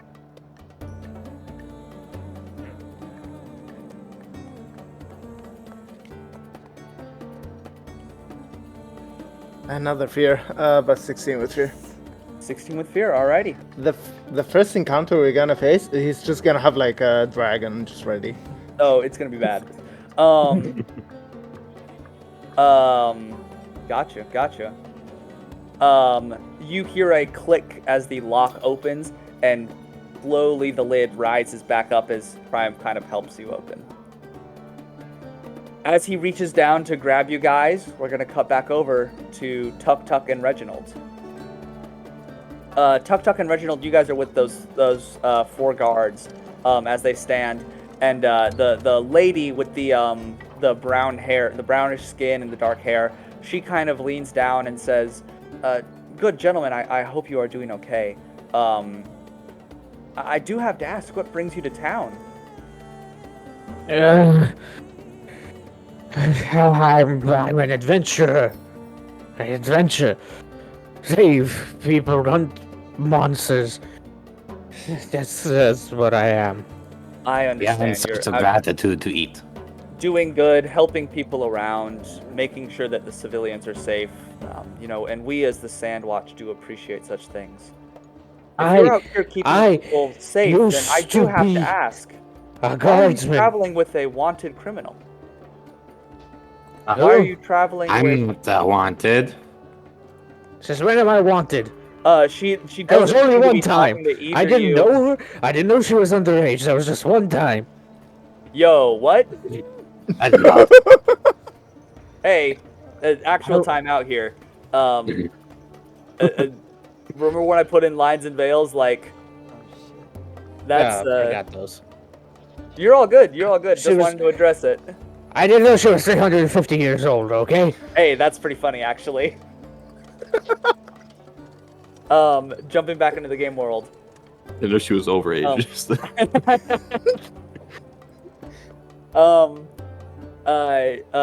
She said the guard says, gentlemen, you do realize you're traveling with a wanted rogue, a criminal, across this country. I The don't know what that gods word have means. seen his crimes, and they will enact their judgment. I sort of look confused, and I sort of tell her to lean in closer so I can whisper something, and I'd be like, "How much is the bounty on him?" You hear as she leans in closer, and she says, old man, the bounty is glory in the afterlife. And you feel a sharp stabbing pain as a dagger slips between your ribs. And we're going to go into combat. You cowardly bastards! And I'm getting ready to defend my friend. I say, "I'm an atheist. That shit's worthless to me." Players, can you see the map that we have gone to? Yes. Please put, I will actually try to find, Reginald and, Reginald and Tuk'Tuk. You guys are, like, up against this wall right here, and you can see, that the woman is right, there. You can see that there's another guard there. Another guard there. And another guard there. Darcy, you guys would actually be more like right there, if you could see my little ping there. I didn't actually see the ping. Could you ping there? Okay. You guys are far away. It'll take you a little bit to get there. It will, in fact, take you to after their first round of actions. So yes. Now I need to find the playtest content so that I can pull up the people that you're fighting.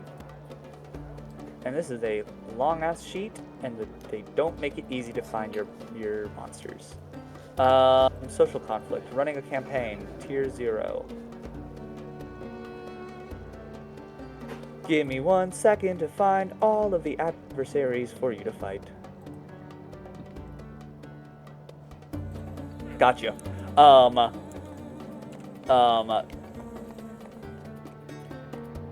Reginald. Yes. So, I've been stabbed. You feel as a dagger slips between your ribs, and you are going to take, 3d6 physical damage. /R, 3d6. You take 10 damage as she slips this dagger between your ribs. Do you want to spend armor to try to mitigate that damage? I will spend 1 armor so I can mitigate it by 3 points, which would put it math 7 points of damage then, and that is my major is 9, so I would only take mark 1 HP. Nice. So you bring it down and you mark 1 HP as the dagger pierces into you. I'm gonna try to find. This is the best audio I can get for this. It's pit fighter audio, and it's not the greatest for a small combat, but it's fine. Oh wait, can you still hear that? Shit, you can't. Let me try to find this. Sorry. It better be techno music. Add to. If it's not the Root Sandstorm, I will riot. It's not. Sorry. Riot it is. I'll be right back. I gotta pee. I'm opening League of Legends right now. Let me see. Exotic Battle by Kevin MacLeod. How does this sound? Okay. All right. I do not hear. Oh, is it playing now? Now it's playing. Okay, no, now it's playing for me. I think it just had to load. Alright, let me turn that music up. Yeah. All right, let's do this. Let's tango with these motherfuckers. I wanna increase. All right, just let us let. So yeah, you take 3d6. Then just- the guard will this guard, the head leader in blue, she will spend a fear to do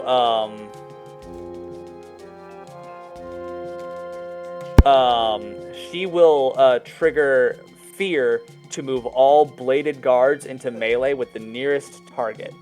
So as she triggers this and calls people into combat, this character will step here. This character is not melee; they are ranged, and this character will step here. So she should actually be right there. These two will step into combat. Stepping out of the shadows. Okay. Two more guards kind of appear, almost as if in waiting. One will go there. The other will move to there. Alright. Moving in on you. And the two of these guards are going to these two guards are going to attack you, Reginald. These two guards are going to attack you, Tuk'Tuk. Lethal. So first off, the one-bladed guard has a thick axe that Tuk'Tuk, as you look at this large axe wielding guard, you can see that the axe is chipped and scratched, almost as if used against some thick stony material recently. They are going to roll to hit you. Bring my shield to bear.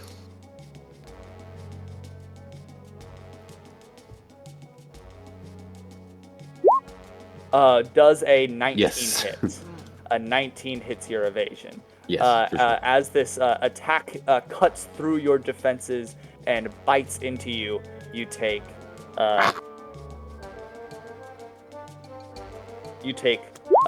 8 damage as an axe bites into you. Spend any armor or anything like that? No, I will mark that minor harm Gotcha. Minor harm. as a one damage, one HP loss. Gotcha. The next So, one. remind me, when does the DM finish his turn? I'm trying As to soon as remember. whenever they want. They have like a I a will pool finish of after tokens. these. These guys are like getting the Right. jump on you. They've Right, been so do you waiting have for a- you guys. So I'm gonna take one action with each of these guys and then pass it back over to you guys. Okay. Yeah. So, but is the DM limited by one action per? They're Uh, limited by the amount of resources they have. I think you can convert right. fear into actions for enemies. Yes. So I'm burning fear right now. Gotcha. Okay. Yeah, I think it's like 2 fear per action or something. And it's supposed to be an action. Like it's two fear to make an action Yeah. token. There is an If I action believe. tracker, and I've kind of got some dice over here and some tokens to watch. So that's kind of what I've got going on. Yeah, so it's like for every 2 fear rolls that we've made this whole game, one enemy can get an opening attack on us. Yeah. If I So- know the rules correctly. So there is no limit. Like the same character can do multiple actions as long as he still has fear to spend, right? I assume so. Okay. Kind of, yeah. And then, but once you guys actually start doing actions, then it's more I'm only taking actions for how many actions you've taken. So Right. I'm dropping from 11 to 3 fear for all of these guys to get an attack in. I see. And Okay. on a 4 to hit, does that miss your evasion? 4 misses. 4 misses. Gotcha. Glances off Reginald, my shield. does a 3 hit your evasion? It does not. Good sir. You'll have to do better than that. Does a 15 hit your evasion? That hits. The music has stopped. Yes, the music will stop. You take 9 damage as I'll do another armor slot, so I can only take 1 harm from that. Gotcha. You spend an armor and manage to kind of duck out of the way allowing a glancing blow as this guard, a large lion-maned, almost like cat-looking person, stabs a spear towards you and growls at you. As they finish their turn of actions, I'm going to need an agility roll from the 3 left behind, Darcy, Sylas, and Triumph, to catch up with the group. Agility. Yep. Triumph rolls an 18 plus 1 on his agility roll and will storm the fucking castle. And Triumph will end up sprinting forward. Yeah. Darcy also gallops into the fray. While I'm doing this, Oh can I my. also Sylas next to me, I assume? Darcy, on a critical success, Darcy, you get fucking in there. It's just a dust cloud behind her. Is, And then Sylas. On a 15, you get in there as well. So, Sylas, you can get in there as well. Can I, basically, as I'm getting there, once I see like the guards, can I just hug like the right, trying to get behind the barrels, trying to be hidden as I approach? Yeah. I'll move Triumph over if you want to put in. Let me find you. Like right there. Yeah. Perfect. Yeah. Wow. So Sylas, you jump in there and you start kind of getting behind some cover and taking an angle on them. As you run in, Triumph sees one of his friends dearly hurt, and he will move his full speed, which we're going to say is just 6 squares, kind of D&D rules, 5, 10, 15, 20, 30, and he will make it over to this guy, ready to do mortal damage into him. So all of the guards went then, yes? They all Yes, did the that. guards Did went. that. Okay. Triumph is going to go ahead and use an action, and on a 14, he does beat the bladed guard's difficulty, which will allow him to deal damage with his axe. You can see that his axe glows brightly with like kind of golden light as he whacks into this guy for D10 damage. Slash R D10 for 3 damage into the guard. That's with fear, yeah? Yes, 1 with fear. Alrighty. So you get a fear token, but you don't take your turn. You only take your turn if we fail a roll. So it is on fear, but that's only one If action, someone- and I'm not going to take a turn as a GM. Yeah, I think it's like if I'm someone gonna leave it fails back with over to fear, somebody else. or if everyone has taken a turn. I forget what the exact rules are. It has if everybody has an action token on the token tracker. Yeah. And we will just say I will just mark T on the top of my sheet as having taken action. So, who would like to go next? Okay, I will. I'll go. I will touch Okay. Sylas, and I will roll a d6, and I will spend a hope and cast Tav's armor. Or Tava's armor, and you get +5 to your armor the next time you spend an armor slot. Nice. Nice. And if I Thanks. may, I would also love to cast some ice spikes. Make a spell casting roll. Does that hit? It can hit a group. So does that hit any of the guards? Like. Over here? It's a crit, That's so yeah. a crit. Oh shit. I Wow. believe you add a full Oh, wow. full dice of damage as a bonus. Oh. Yeah. It's only How a much D6. damage? It's a D6. So you add 6 plus and roll another D6. Oh my goodness. It's really hard to flip that switch in your brain. Yeah. That 2 numbers of the same is a crit and not a 20. Okay, so 6 plus 5, 11 damage. 11 damage. Holy crap! Yeah, that was great. 11 damage. These 3 guards here in that group. Wow. Both of which 3 guards in the group? These The 3 one guards? right Yeah, they're all gonna take major damage. So they will mark 2 HP off. We're gonna say he's taken 3. This guy's taken 2. This guy's taken 2. 2, enter, and then 3. Darcy, how does this spell look like that you Yeah. cast I the take ice out my spikes? little bone flute and start playing a little ditty, and then underneath them the sand sort of solidifies and turns into ice, and just stabs them through the feet, basically. Nice. Maudib makes water from the desert.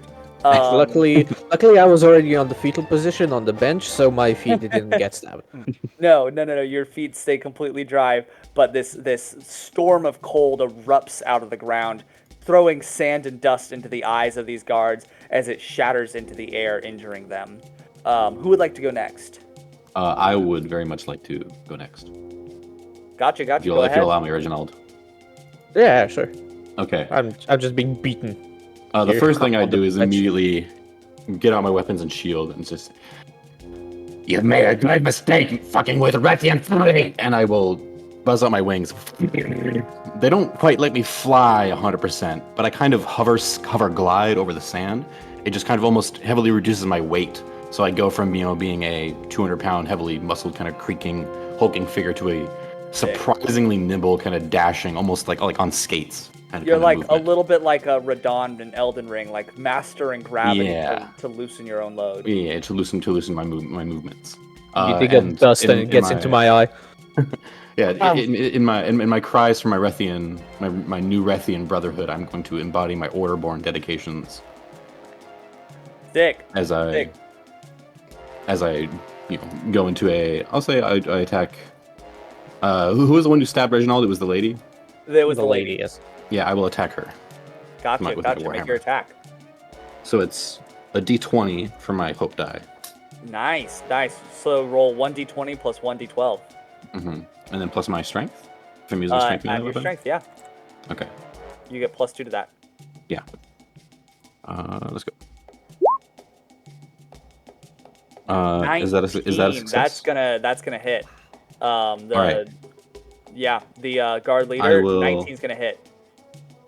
I will spend a hope to use that roll against everyone in melee range of me. Wow.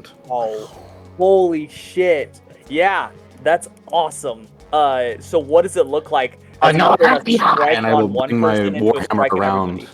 I kind of grip the very end of my warhammer and kind of begin to spin it around as I fling it over around my head, backswing. It is a very almost fluid dance-like motion as I'm in the strange alien fighting style that leverages my for my current weight with my wing support, overwhelming strength. It's like I'm fighting in 0.2 Gs. Nice. And so deal damage. How much damage do you deal? It's a D12. Do I add my strength to that? I think I do. Yeah, 1d12 plus 3 is what I'm reading here on my Warhammer. Yeah, go for it.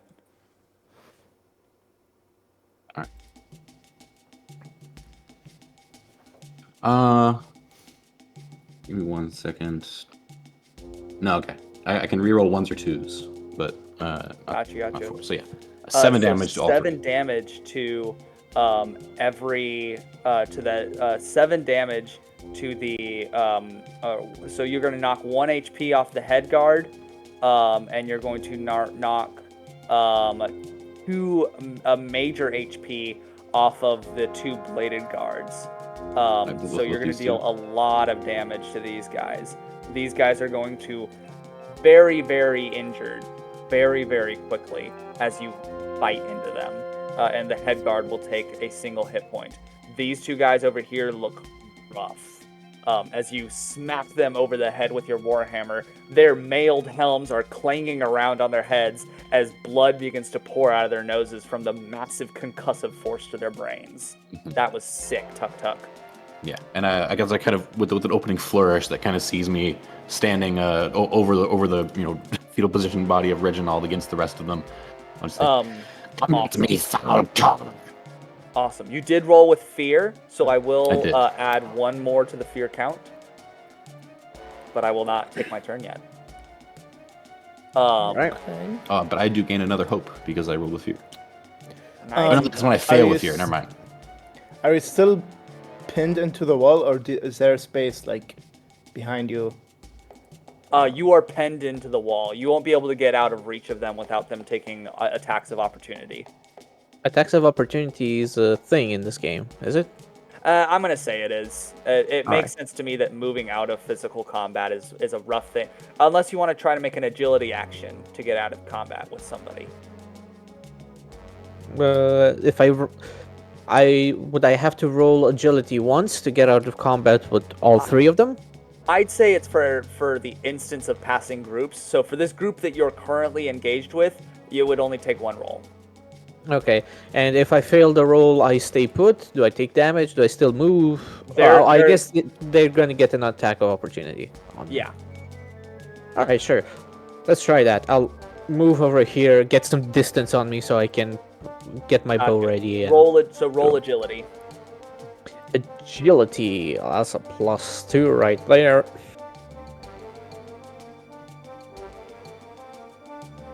Two D12 +2. Got this. 24. That's a crit. Ooh, And that's a great. crit. Let's You gain a go. hope and mark off a stress if you took stress, and you jump out of the way, diving between the two of them and rolling up. As you roll into this, like kind of barricade, you knock down some other. You do knock down some crates, and as they fall, it reveals another guard standing in the alleyway. God damn Who it. is waiting to jump into combat. But you've got the jump on them. They're not going to make an attack roll against you right now, but you do Alright. jump out of the way successfully. I'm not gonna focus on the guard. Instead, I'm gonna draw my bow. And now, for my features, I have two things: Ranger's Focus, right, and Apex Predator. Now, I assume doing either one of these is one action, right? Yes. I think it kind of depends on what it is. Well, If it what makes is you it? roll. Well, Ranger's Focus, I have to make an attack with my weapon in order to do all of that stuff. That's probably an action. Yeah. Apex Predator, mark a stress to increase your proficiency by 1 when rolling damage. So I guess that just happens when I roll Yeah, damage you on can Yeah, do that you when can you roll do this. that. So yeah. That's like my wings are using whirlwind. I don't think that counts as an action. Yeah. Okay. That's just an ability. Also, So another technically, I stopped clarification. flying immediately because I ordered my things bad. But that's a lesson for the future. Yes. So also for Apex Predator, mark a stress to increase your proficiency by +1 when rolling damage. When you deal damage to an enemy, you can never hit below their minor threshold. Now, I don't know if that's just automatically on all the time, or if that's on just when I do Apex Predator. If it's part of the Apex Predator rule, then it would be only when you do the Apex Predator thing. So that means that you always do minimum 1 HP damage. I can't mark a stress on these guys if you roll, like, say a 2 on your damage. You're also gonna roll 2 damage die instead with your better proficiency. Also, what is close range again? Like, is there do we have a measure 5 for that? 5 feet is close. 5 feet is very close. Close is within 15 feet, I think. Okay. 15, yeah, 15. Just that way. Oh, also, when you take damage, you first mark stress and then mark HP, yeah?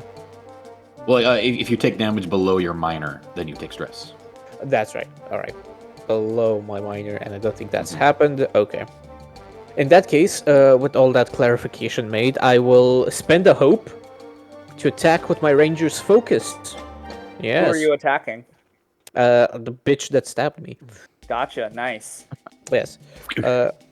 With that, make an attack with your weapon. On a success, you temporarily have focus on the target, along with doing damage from the attack. While focused, also says all damage rolls you make against them add 1d6. I don't know if that means on this roll that I make to gain focus on them. Probably not, right? No. So it was Yeah. on. It would be on subsequent rolls. attacks. Yeah. Okay. So yeah, go ahead and make your attack against the leader. So that's a +2.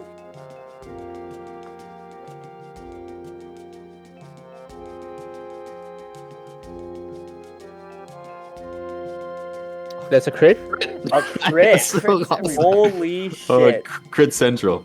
I will use Apex Predator on that to give me 2d8 +2. Gotcha. So you're gonna do 2d8 plus Plus 8. 6. Is it plus 8 or is it plus 16? It's just one of your dice. Okay, just so one of your it's dice, okay. plus 8. Wow. 2d8 plus 8 plus 2 from your strength. Or My from your proficiency. From yeah, your agility. proficiency. Yeah. Yeah. Plus 8, plus 2. Hopefully I wrote this correctly. 24 damage. 24 damage. A crit on the damage dice, dude. Yeah. Holy shit. Man, triple doubles. Go to jail, do not pass go. Gotcha. Also, mark hope and clear stress or whatever from your crit. Holy Clear shit. stress. I have no stress. So yeah, she takes a huge wound as you deal severe damage to her. She is getting fucked up. Damn right. She's going to 4 HP marked very quickly. She looks rough. So once again, just to clarify an Apex Predator, that when you deal damage to an enemy, you can never hit below their minor threshold. That's just on all the time, not just when I do Apex Predator. If it's part of the Apex Predator ability, it's probably. If it's part of Apex, yeah. Maybe you can screenshot it and put it in Discord or something, or. Here, I'll just copy the text. Yeah. It probably depends on like the punctuation.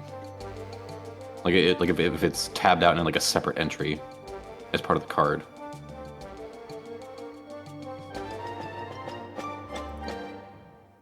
Marcus stress. I think it's on when you do all the damage to an time. enemy. Yeah, that looks like it's on all the time. Yeah. So I can never hit below their minor threshold, so they. They never always- take stress. They always take damage. Yeah. Cool. That's pretty good. But now the other question is, I guess armor also. If they spend an armor point, that won't Enemies help them. can't spend armor. They can't. Yeah. Okay. Then, Yeah. I never don't. mind. Enemies don't spend armor. Gotcha. I have my difficulty, and that's it. All right. Yeah. That'll. That's all for me, folks.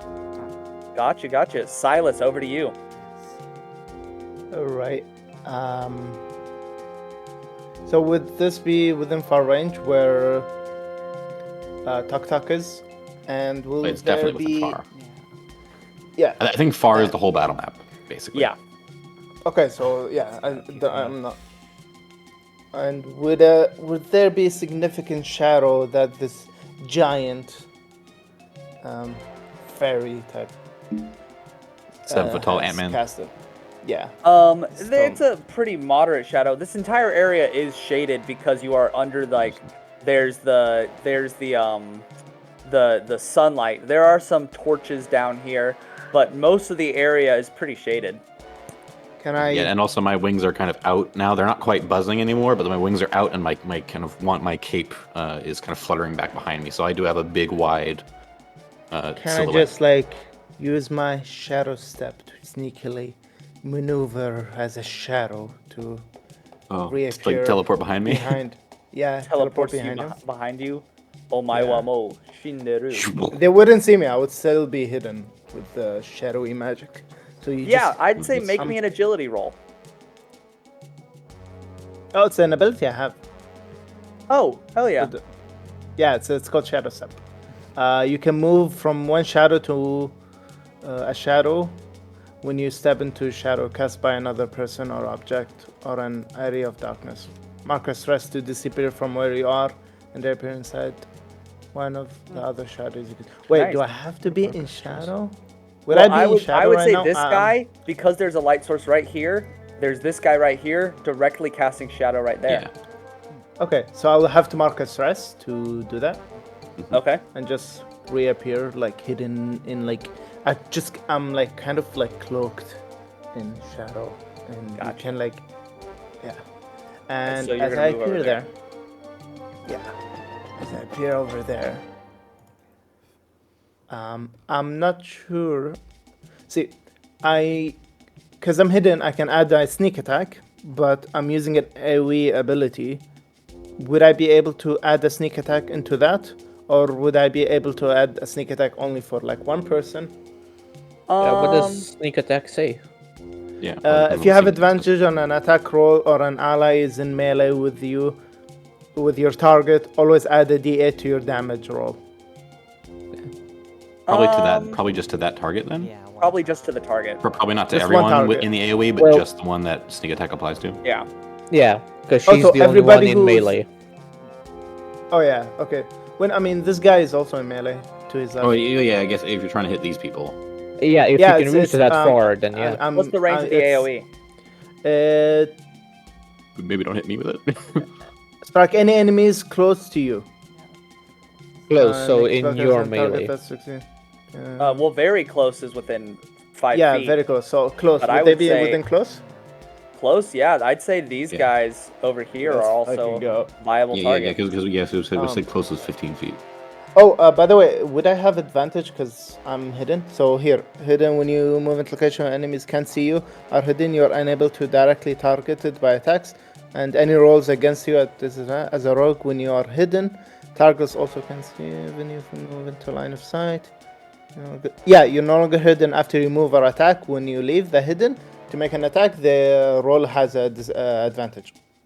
So you gotta So- add a d6 to your attack. So yeah, Does, add a um, d6 to your attack roll against. Does the shadow thing keep us hidden? Oh, that oh, shadow sorry, ability sorry. move? Somebody clarified because it's a spellcast roll. It doesn't apply. It has to be an attack roll.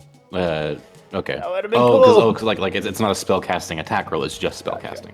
So yeah, go Nah, ahead and okay. cast your spell. How are you going to cast the spell? What does it look I think like? you still get advantage. Wait, no, you don't. Well, does the whole shadow teleportation thing he did keep him hidden from I think it before? does. Yeah. I think it specifically Yeah. says like you stay in I'm okay. shadow. Yeah, Okay. Because here, I'd here say it's fine. not just like popping hiding. out It's of more shadow like and doing this move Okay. Yeah. Gotcha. because he has to Lots of become rules, visible lots of after learning. doing this. Mm-hmm. Go ahead. I'm not sure. Do I do the AoE? I guess AoE is better than. These guys look like they're probably on death's door too. So Okay. maybe if you can wipe them both out, that might be worth it. But if the AOE is just a spell, then it doesn't matter if you have advantage. Yeah. Okay. So I would say this. How hurt does she look? Pretty hurt. The Not Yeah, like she got on hit death's with like a door, but crossbow she's bolt looking through the rough. spine. Like, Okay. Then I'm just gonna go for like I'm gonna spawn there, and I'm just gonna from the shadow she will just see my blade kind of just flying right at her, and as I'm like the shadow kind of clearing around me. It's kind of like the shadows it's like it was there and it's just kind of following the blade as it's taking it as I kind of appear now behind. Sick. Sick. Go ahead As you and make do your it, I'm not- spellcast roll. as you It's do not a on the last spellcast. one. It's just an attack with my returning blade.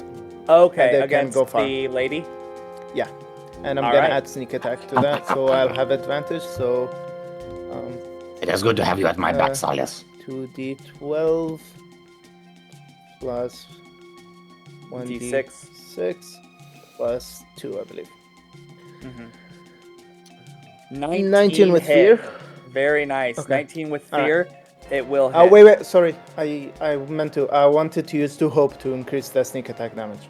I meant to say that. I'm supposed to say that before I attack, but Oh, all good. I meant. That fear Is that cool? triggers my rally dice. Okay. What does your rally dice do? So everyone gets anyone who can hear me, I can say an inspiring speech, and everyone gets a d6 to add to anything they want, basically. Just one. So I'll see them attack this lady, and I'll be like, "You're very good at killing people. Keep doing it." I'm not a killer. And then just like you see my blade going through her throat. Respect what he disagree, Sylas. I'm not, Okay, so sneak attack adds 1d8 to my attack, and then for every hope I spend to increase it, I add another d8. So I spend 2 hopes, so that's 3d8 from sneak attack. Wow. Plus a d8. Nice. Plus a d8 from my weapon, so And that's everybody 4 gets So a d8. D6 to add 4d8 to damage. anything. Yeah. The d6 can be added to damage as well? Yes. think so. Yes, it can. Yeah, I remember That reading is- that being like my eyes going wide because I'm like, oh, I'm not used to being able to do that. 4d8. Bard what is actually d6 is useful, excuse me? Oh, the. Well, yeah, we're thinking this Barty is useful. Darcy. Rogue and Warrior have like, and Ranger all have seem to have crazy damage output. 23. 23 damage. What does it look like as this guard shouts, "Men, to arms! To..."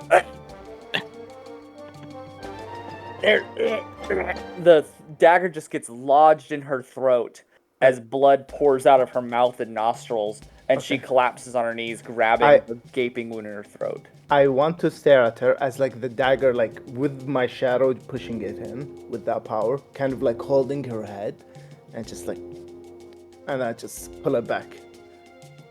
You are a killer. Falls over dead. The guards look at this astounded and are immediately going to run to the defense and aid of their fallen comrade. Reminder, Sylas, you have +5 to your next armor hit, so... Yeah, alright. Shit. There's more of them. There's more of them. Two more guards will jump out of the shadows and immediately are going to move their speed to try to get into some combat. Perhaps a tactical retreat is in order. Over there. Over there. And I have some action tokens to spend. So the first one is going to mark an action. This one right here, he is going to attempt an agility roll to get out of the way of you of Triumph. What's the DC on that agility roll? Well, like, what do you have to pass in order to not get opportunity attacked?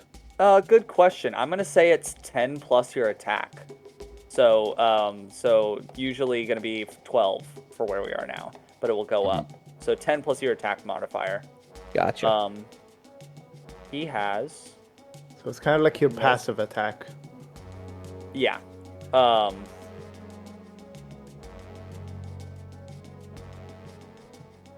a 16, this guard is going to successfully dodge out of the way and get back there away from Triumph.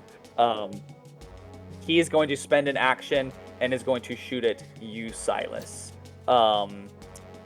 So he is going to spend a fear, knocking you guys down to 5 fear, to use Hobbling Shot to make a longbow attack against a target within far range. On a success, you're going to take 2d8 physical damage, and you will have disadvantage on all agility rolls until you would clear at least 1 marked HP.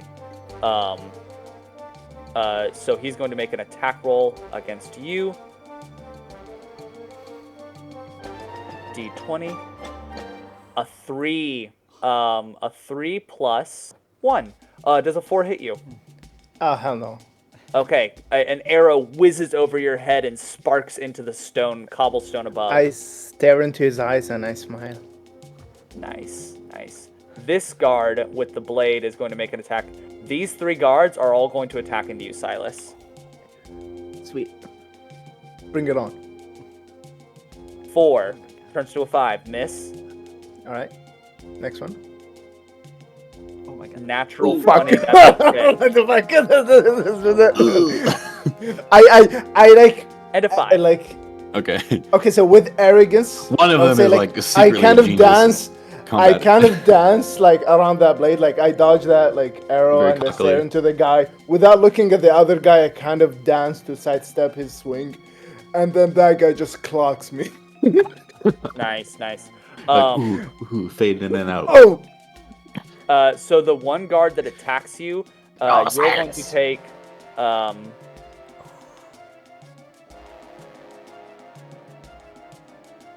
You're going to take enemies can... 2 damage as he Aw. strikes you. I mean, that's just some stress, Horrible. probably. But he will mark a stress on himself Yeah. to as he like stabs into you. He takes a manacle and straps it over your like a chain and whips it around your legs, and you are now restrained, Sylas. what does restrain do? Restrained means you can't move anywhere. That's it. Yep. Maybe And you might then be able to teleport out of there, though. I think it's really bad. Yeah, you're gonna keep the restrained condition, but I will say you can teleport hop away. And then this guard over here, Reginald, is going to attack into you as well. Bring it. Stabbing an old man in the back. Another no. crit. I just realized I Man, should. You actually, Sylas, because I rolled a crit, you would have taken 8 damage, not 2. Well, I don't think enemies can crit. Can The they? enemies. Probably should. I So I I would think- assume they do, but I assume enemies can crit. I don't know. I heard something about. Hold on. Daggerheart. also that An does your D20 just have enemy. 20s and 4s? It's like 4, 20, 4, 20. Crit. Let's. It'd be a Keep shame playing. if they I'll try to find the info. Wow. Dude, wow. Another. That is It's either 2 damage or 8 damage statistically into you, so Reginald. unlikely. How much did you say? I said 2 or I'm gonna DM say that we all can crit. Okay. So both Sylas and Reginald are gonna take 8 damage. If we can find something that says we don't get to crit, then we'll figure it out. Yeah. Uh. I'll keep looking. I'll take that minor mark Gotcha. and 1 damage. Sylas, do you want to spend Yeah, armor what- now that you know you're taking damage instead of stress? So how much damage am I taking now? 8 8. You're gonna take 8. Okay. instead of 2, eight, so And it's +5 to the first armor. So. wait, where's my armor? Sorry, I was supposed to On have the, armor on. It's next to evasion. on the Nexus. Yeah, it's my in the bad. top I left didn't next to have your it equipped, but like, let's just pretend. Oh, I you go had to your my armor equipment. equipped. Go to your equipment and Yeah, and I make equipped sure it's that, active. so I have farm. Okay. Yeah, I was just like, I was just like shirtless this whole time. Just. Oops. The shadows okay, wrap so around Is you that like right? armor. I'll use an armor challenge. So 5 + 5. I'll mark 1. That's a 10. We'll make you just take stress It's instead. just a 0. I take no stress also, because I. Oh, because it gets lower reduced to it 0. below 0. Yeah. Okay. Nice. below 0. Nice. And then Reginald, how much damage do you take? Do you take any HP? I took what 8 damage. Do I add that 2 as well? You would have taken you would have just taken 8 damage. Just 8 damage. I mark a minor. Gotcha. HP. So you take 1 1 HP of HP. damage. Yeah. Gotcha. And that bladed guard is also going to mark a stress to restrain you as well, Reginald. Ah. So you and Sylas are restrained. And I will pass play back over to you guys. Okay, I'm going to make a power something? push against this nerd up close to me. Okay. Do Silas, you want Reginald, to I do would a love to know them again. do you want to do a team play with Triumph? You're gonna push somebody into Triumph. Sure.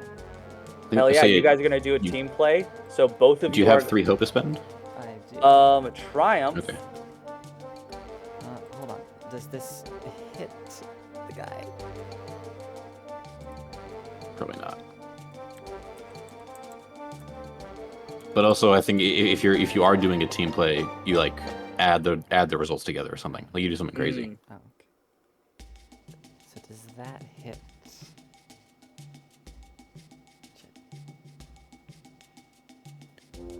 Oh, I think because we went to a new map, it erased what we had. Well, But like I it erased think- your tokens. Numbers. I'm keeping a track in the sheet thing. Yeah. It's a lot easier. Hmm. Yeah, I'm doing both. I think. Oh, I think I might have spent. So I don't think I can do an assist play. Do both of us have to spend 3 hope? I think so. no, yeah. just one. The one Oh, is it just initiating one? it. Yeah, the one initiating spends 3 hope. Okay. So yeah, Darcy, if you have 3 hope and you want to initiate a team play, you can. Leave me dry. I do it. This, Gotcha. So- So we would both roll 2d12. I already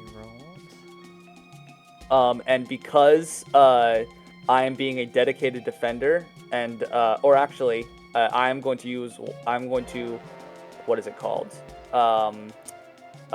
Triumph will use his Orderborn dedication of a bond unbroken, and he will spend a hope to turn one of his dice into a d20 for this this action roll. So /r d20 plus d12 plus 2. Oh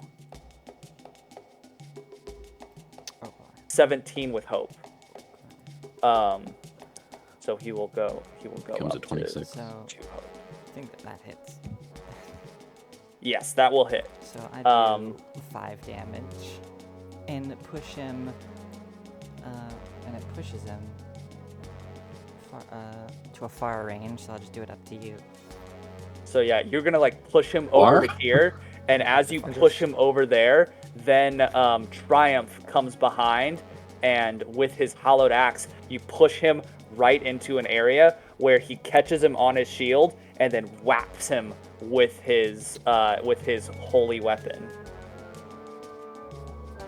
Wait, so it says you can push someone far distance, or does it say push someone up to far distance a certain amount? Because if it's push someone far distance, that's like Fusro dying. This is a blasted back to a far range. So. Wow, that's like 60 feet, isn't it? Yeah. You can push somebody up to 60 feet. Oh. But if you're just trying to push him into Triumph, then Triumph will catch him on his shield and hit him with his axe. So that's 5 damage from your push. This concussive blast that knocks him into Triumph's waiting axe and hacks into him for another 2 damage. Or let me check. This is a bladed guard. Triumph did 7, so we're gonna do 3 wounds to this guy right here. 3 HP to this guard. He's looking rough. And an additional thing I'll do a quick inspirational word to Reginald. I will take a stress and I will clear a hope. He will get a hit point back. And I will say, you really can't die right now, honey. Nice. Reginald, you gain a hit point, and as you gain a hit point, the restrained condition on you ends. Yay! Oh, and I have to roll a d6 to see if I actually get stressed. I don't. Nice. Y'all are rolling really well. Hell yeah. So that's Triumph and Darcy. Reginald, as you come free, Reginald, Sylas, or Tuk'Tuk, who wants to go next? I would love to whirlwind if you would let me, guys. Yeah, go ahead. All right. Go ahead, and I just kind of like duck down. All right. If someone had a spare hope, I would appreciate a d6. I'll help you again. I'll return the favor. But otherwise, I'm just going to. I guess I should. No, yeah. I'm just going to bringing my You can also add my Warhammer to bear. for the rally die. Oh yeah, that's right. I think I'll save it because I would like to use that against a damage all 3.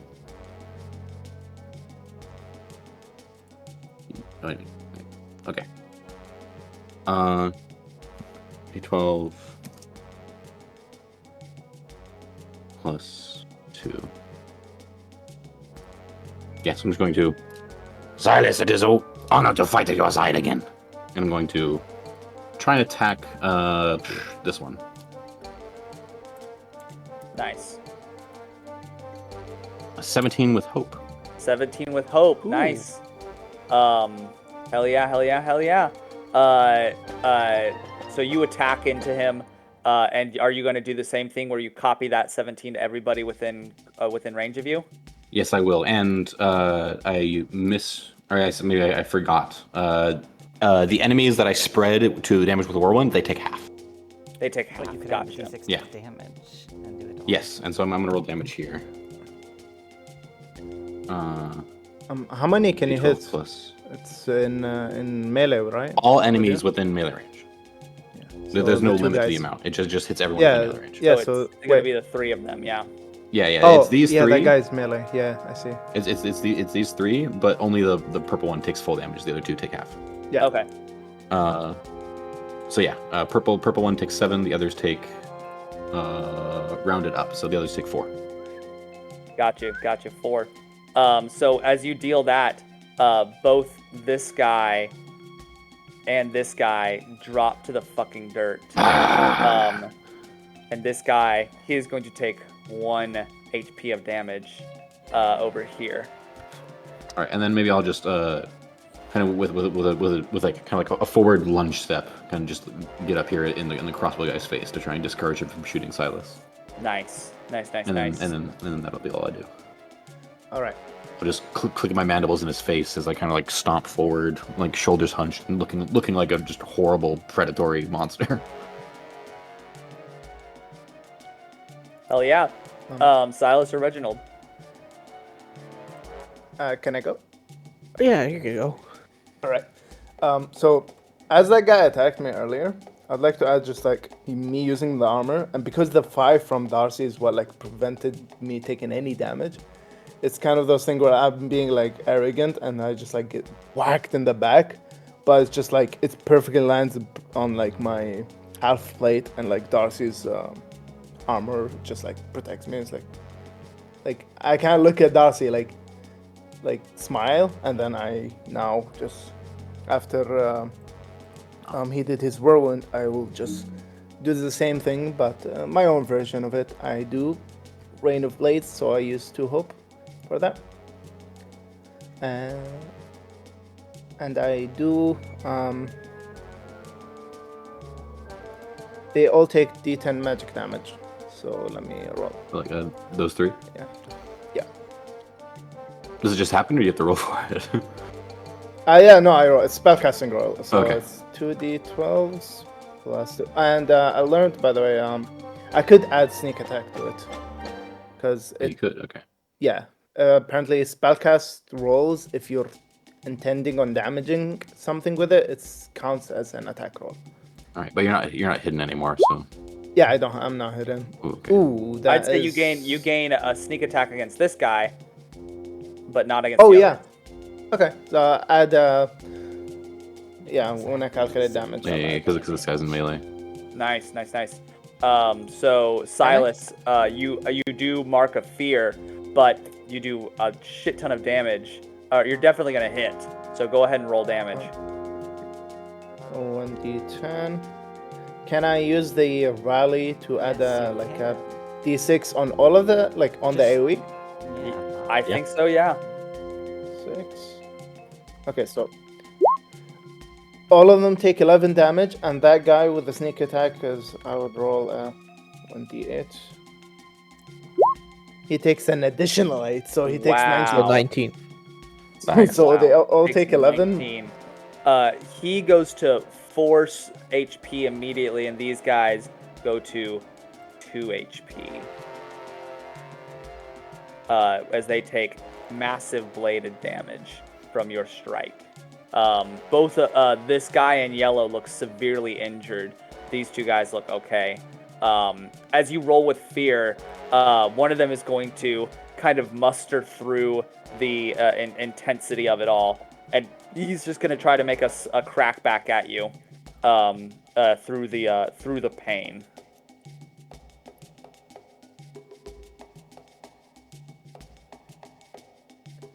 That's right. He rolled fear, so And he completely fails as the guard in yellow tries to strike at you. With his final breath, he just completely fails. But that will be them. Bye bye. Question. Yes. Shortbow has a range of far, which means it can shoot anything up to far, Yeah. but not beyond it. Yeah. Does that mean, is there any is there anything bad about using my shortbow in very close distance? What is Melee I don't know if there's rules about using Yeah. ranged. Do you get disadvantage? I I don't know. believe you don't, they don't mention any disadvantage, but you could reason that it could be disadvantage or advantage from the DM. I would reason that you have disadvantage, so you're going to take the minus d6 to the attack. But if you take the call from Darcy, I would say that just mitigates it. Because, Darcy, that's an advantage, right? Or is it just a It's just a D6 plus D6 to You any just roll? a D6. So yeah, you could take plus and minus D6. I can also I can let you re-roll. So if you want to chance it, I can give you a re-roll. Yeah. You can use the d6 for damage if you want. I'll chance it. Why not? Sounds fun. That's what we're here for, right, ladies and gentlemen? For the fun of it. Hell yeah. So, roll 2d12 plus 6 because of that, because of the bard thing, minus 6. Minus D6. Right. It's the bard thing is also a d6. There Oh, you it go. is? Yeah. Yeah, it's not a straight 6, it's a d6. Minus 1d6. Let's see. Oh. Fix that. Let's see how this does. Nice. That's almost a There you crit. go. Almost a crit, but very good either way. Very good strike. I will mark a stress and do a apex predator Nice. on that guy. So that's 2d8 plus 2. Damn it.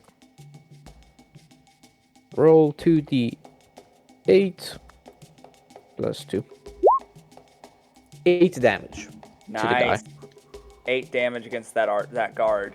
You're gonna deal a major wound to him, causing some major damage. Basically, the way I do it, I see this guard behind me. I get up.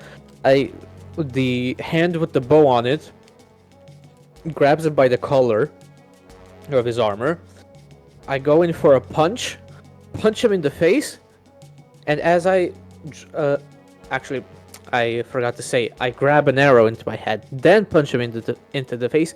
And as I pull back my arm from punching him, I at the same time draw my bow with the arrow in my hand, and just let it go right into like his shoulder from close range.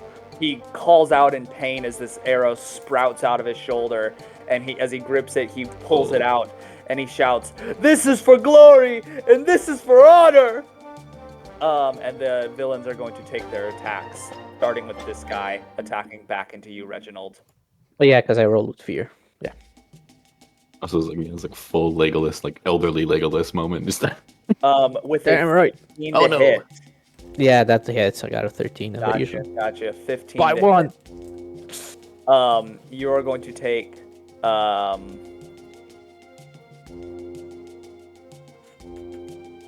you're going to take 2d6 damage. You take 11 damage as he pulls out a short sword and slashes into you in close range, pushing you back into the alley. I'm gonna use my last armor slot to mitigate that into a minor. Nice. You can see that this guy, he is going to attempt or actually, we're going to start with this guy who's on death's door is going to attempt to fight into you, Sylas. On a 17, does he hit you, Sylas? Oh yeah, that hits me. Sylas, you're going to take 8 damage as he strikes into you as well. 8. Yeah, I'll take the 8. Gotcha. So you're going to take, is that a major wound? That's actually right below major. My major's wow. 9. minor one. 15 to hit you again, Sylas, from this guy over here. 15. It does hit me. Gotcha. And another 7 for another minor wound. Yep. Gotcha. How are you feeling? Beaten. Pretty beaten? I'm okay. Gotcha. This guy, he's going to get up and he's going to attack into Triumph. With an 18, he's gonna hit Triumph. He has a agility of 3. and with 11 damage, Triumph will mark an armor and fully mitigate that 11 damage. Fully Nice. mitigate that 11 to take no damage. Also, Tuk'Tuk is definitely concerned about his new family. So Sylas, if you are looking like, on like death's door or like really hurt, let Tuk'Tuk know because he can help you, and he definitely would. This guy right He's here, he's like going to one, but attempt an not that agility. bad. Okay, yeah, just keep in mind Tuk'Tuk is watching you, so let me know if that happens. An 11. What's your bonus to fight Tuk'Tuk? My evasion or my bonus to fight? My bonus to fight is +2. So your passive is 12. So you would hit this guy as he attempts to get out of the way. Make a normal attack roll against Make an him. attack. Okay.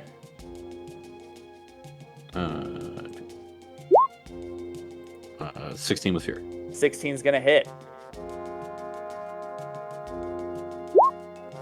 14 damage.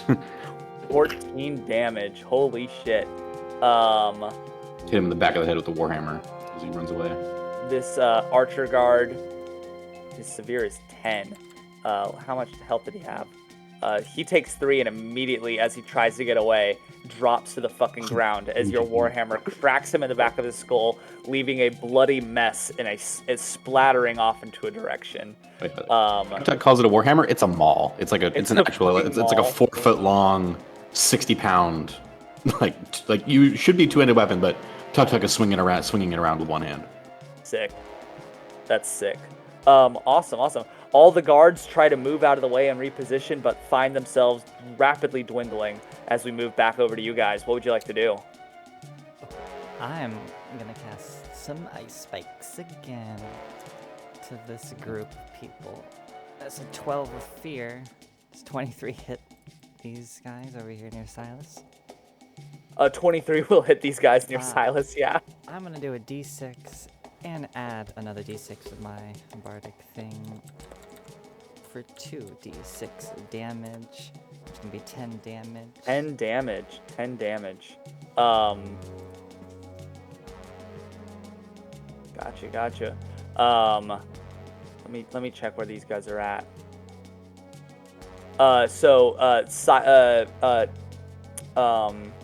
Darcy, what does it look like as the guard in yellow gets obliterated by this ice damage?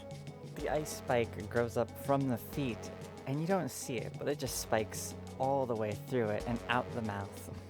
Oh, so you watch as like ice crystals begin to form up on the inside of his armor as he begins screaming and clawing at his legs, and then slowly his arms seem to lock into place as his body crystallizes, and then icicles pierce his skin and come out of the creases and cracks in his armor, locking him into place in this bloody effigy of death. It's horrible. The other two guards here see this and are not fucking about it. I'm going to Terminator 2 run through him and shatter him like a ice sculpture. As I run towards these two. Holy shit. To get into melee. I'm not gonna do anything else yet, but yeah, just that Darcy, visual. you did roll with fear, and as you run up on them, Tuk'Tuk, both of these guys are going to attempt to roll to get away. One of them rolls a natural 1 and falls prone. The other rolls a 2 and cannot get away. This guy falls prone, and I'll let somebody take an attack of opportunity. This guy backs up to here, and Sylas, I'll let you get an attack of opportunity. Which one attacked me? Sylas. Both of these guys have attacked you, Sylas. No, like the one that critted on me. It was one of them. I wasn't. We can say it's the one Sylas is attacking. All right. Oops. I'll just like use my off dagger to just stab into him. So. I crit the one in front of me. Oh my god. Gain a hope. Take away a stress. Yeah. Roll with hope. 17 with hope. Nice. Both of you hit. Deal your damage. Would a D12 he got away, right? 15. I have a. Deal your damage. He tried to jump out of the way, but you got the hit on him. Would he be in melee with He would have been in melee when he started to move away. Yeah. So I add the sneak attack bonus. That's in 15. 15. What does it look like as this guy tries to run away and you delete him? As he's like, I just like not so fast, and I just dig the dagger into like the back of his neck and kind of like dragging him back. Nice. So your dagger almost hooks into his spinal column, freezing his muscles and twitching him as he collapses to the ground, and you pull your dagger back. Tuk'Tuk, what does it look like as you eliminate this guard who is mewling on the ground? 7 damage. What does it max look damage there? What does it look like? He stumbles prone. As he turns to run away, I kick out, kind of in a sweeping leg motion to hit his ankle. He falls down prone. I dash forward, put the other foot, my left foot, right into the small of his back to keep him prone, and then like a horrible golf swing, I with one hand just hit the head. It snaps, breaks off. The couple of vertebrae go flying, and the disembodied head kind of pings off of Reginald's armor on one of his shoulders as the head goes flying off down the alleyway. Pings off of Reginald's armor, flies over the alleyway, and lands perfectly in this brazier. Somewhere far away, someone gets the idea for golf. Yeah. And muttering to myself, just Zealous, zealot scum. This guard is also going to spend 2 fear, bringing me down to 1 fear remaining, to try to run away from you, Reginald. You gonna try? On a 16, that's more than your 12. bonus. Yes. So he's gonna run out here, and he's going to. He's also gonna roll an agility roll and like flee the map to see if he can flee the map. Yep, he gets to flee the map. He's gonna run away. Run, coward, run! And that will leave this last guy over here. Reginald. Who has yet to go? I believe Reginald. Sylas. I haven't. I'll move over here. Now he left the map, but can I still see him? I'd say you can see him. He would be getting beyond into, far range. I think. He would be beyond far. He's like if they're off the away. map, I think that means they're okay. Yeah, it's up to the GM, but yeah. I'd say you can still see him, but you're gonna have disadvantage on the shot. He's running through a winding, twisting alley. Fuck that. I'll just help finish this guy off, or at least scare him off. No.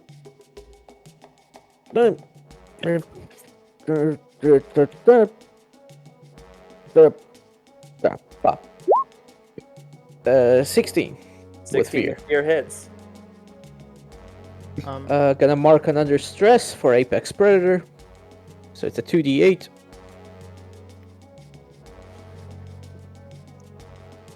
(2d8) plus 2. 12 damage. 12 damage. You deal severe damage. Reginald, what does it look like as you put this guy to the fucking grave? He was facing Triumph, yes? He was. I guess as I'll do it, as he's facing Triumph, sort of battling him, I sort of just... It's like that thing with cameras, where the fight is like he has Triumph in focus, but then it sort of looks to the side, and the camera focus changes to me, which is just in the background. And I smile as I let an arrow fly, and it just flies right through his eye and out of his skull on the other side. As he takes like a few steps to sort of realize what happens, as he feels the blood, the lukewarm blood drip down his face, as he's sort of like still conscious for a second before he stumbles into a building and sort of just slides down to the floor. He feels his last shaking gasps echo out of his lungs as he expires in this dusty, sandy, hot alleyway. There is a cool air as the city begins to... Wait. Can I still go after the guy? like as Yeah, you can the make me an Sylas agility trying- roll As- to try to like catch up to him. yeah, I wanna like, I'll just shout like, I'll take care of him. Get him, Sylas. Yeah, make an agility roll. 12 plus Hey, do 1. whatever the fuck you want. I just we need to better go get out of within here. far range. That's with hope. 16 with hope. I'd say you catch up to where he can be. Make me a instinct check to try to find him and track him, because he's like running through twisting alleyways. Making me an instinct check as well. Yeah, on a 16 again with fear. I'd say here's the thing. You see him, but he's in broad daylight in public as he bursts out of an alleyway. You can get the kill on him. It will be in public. That was already fucking wanted. Alright. I'll Do it. Do it. Do it. Do it. I don't know. Okay. You Can know I you wanna. can I put my cloak on? Try and be stealthily track him and just keep like seeing where he's gonna go. You could do your shadow teleport thing again. Yeah. Make me another agility or a finesse check to kind of stealthily hood up, track him. Let me check if I have something I can use with that. No. That's more like a deception thing. 17 with hope. 17 That with hope. You stealthily glide through crowds and along walls, following him as he travels through the city.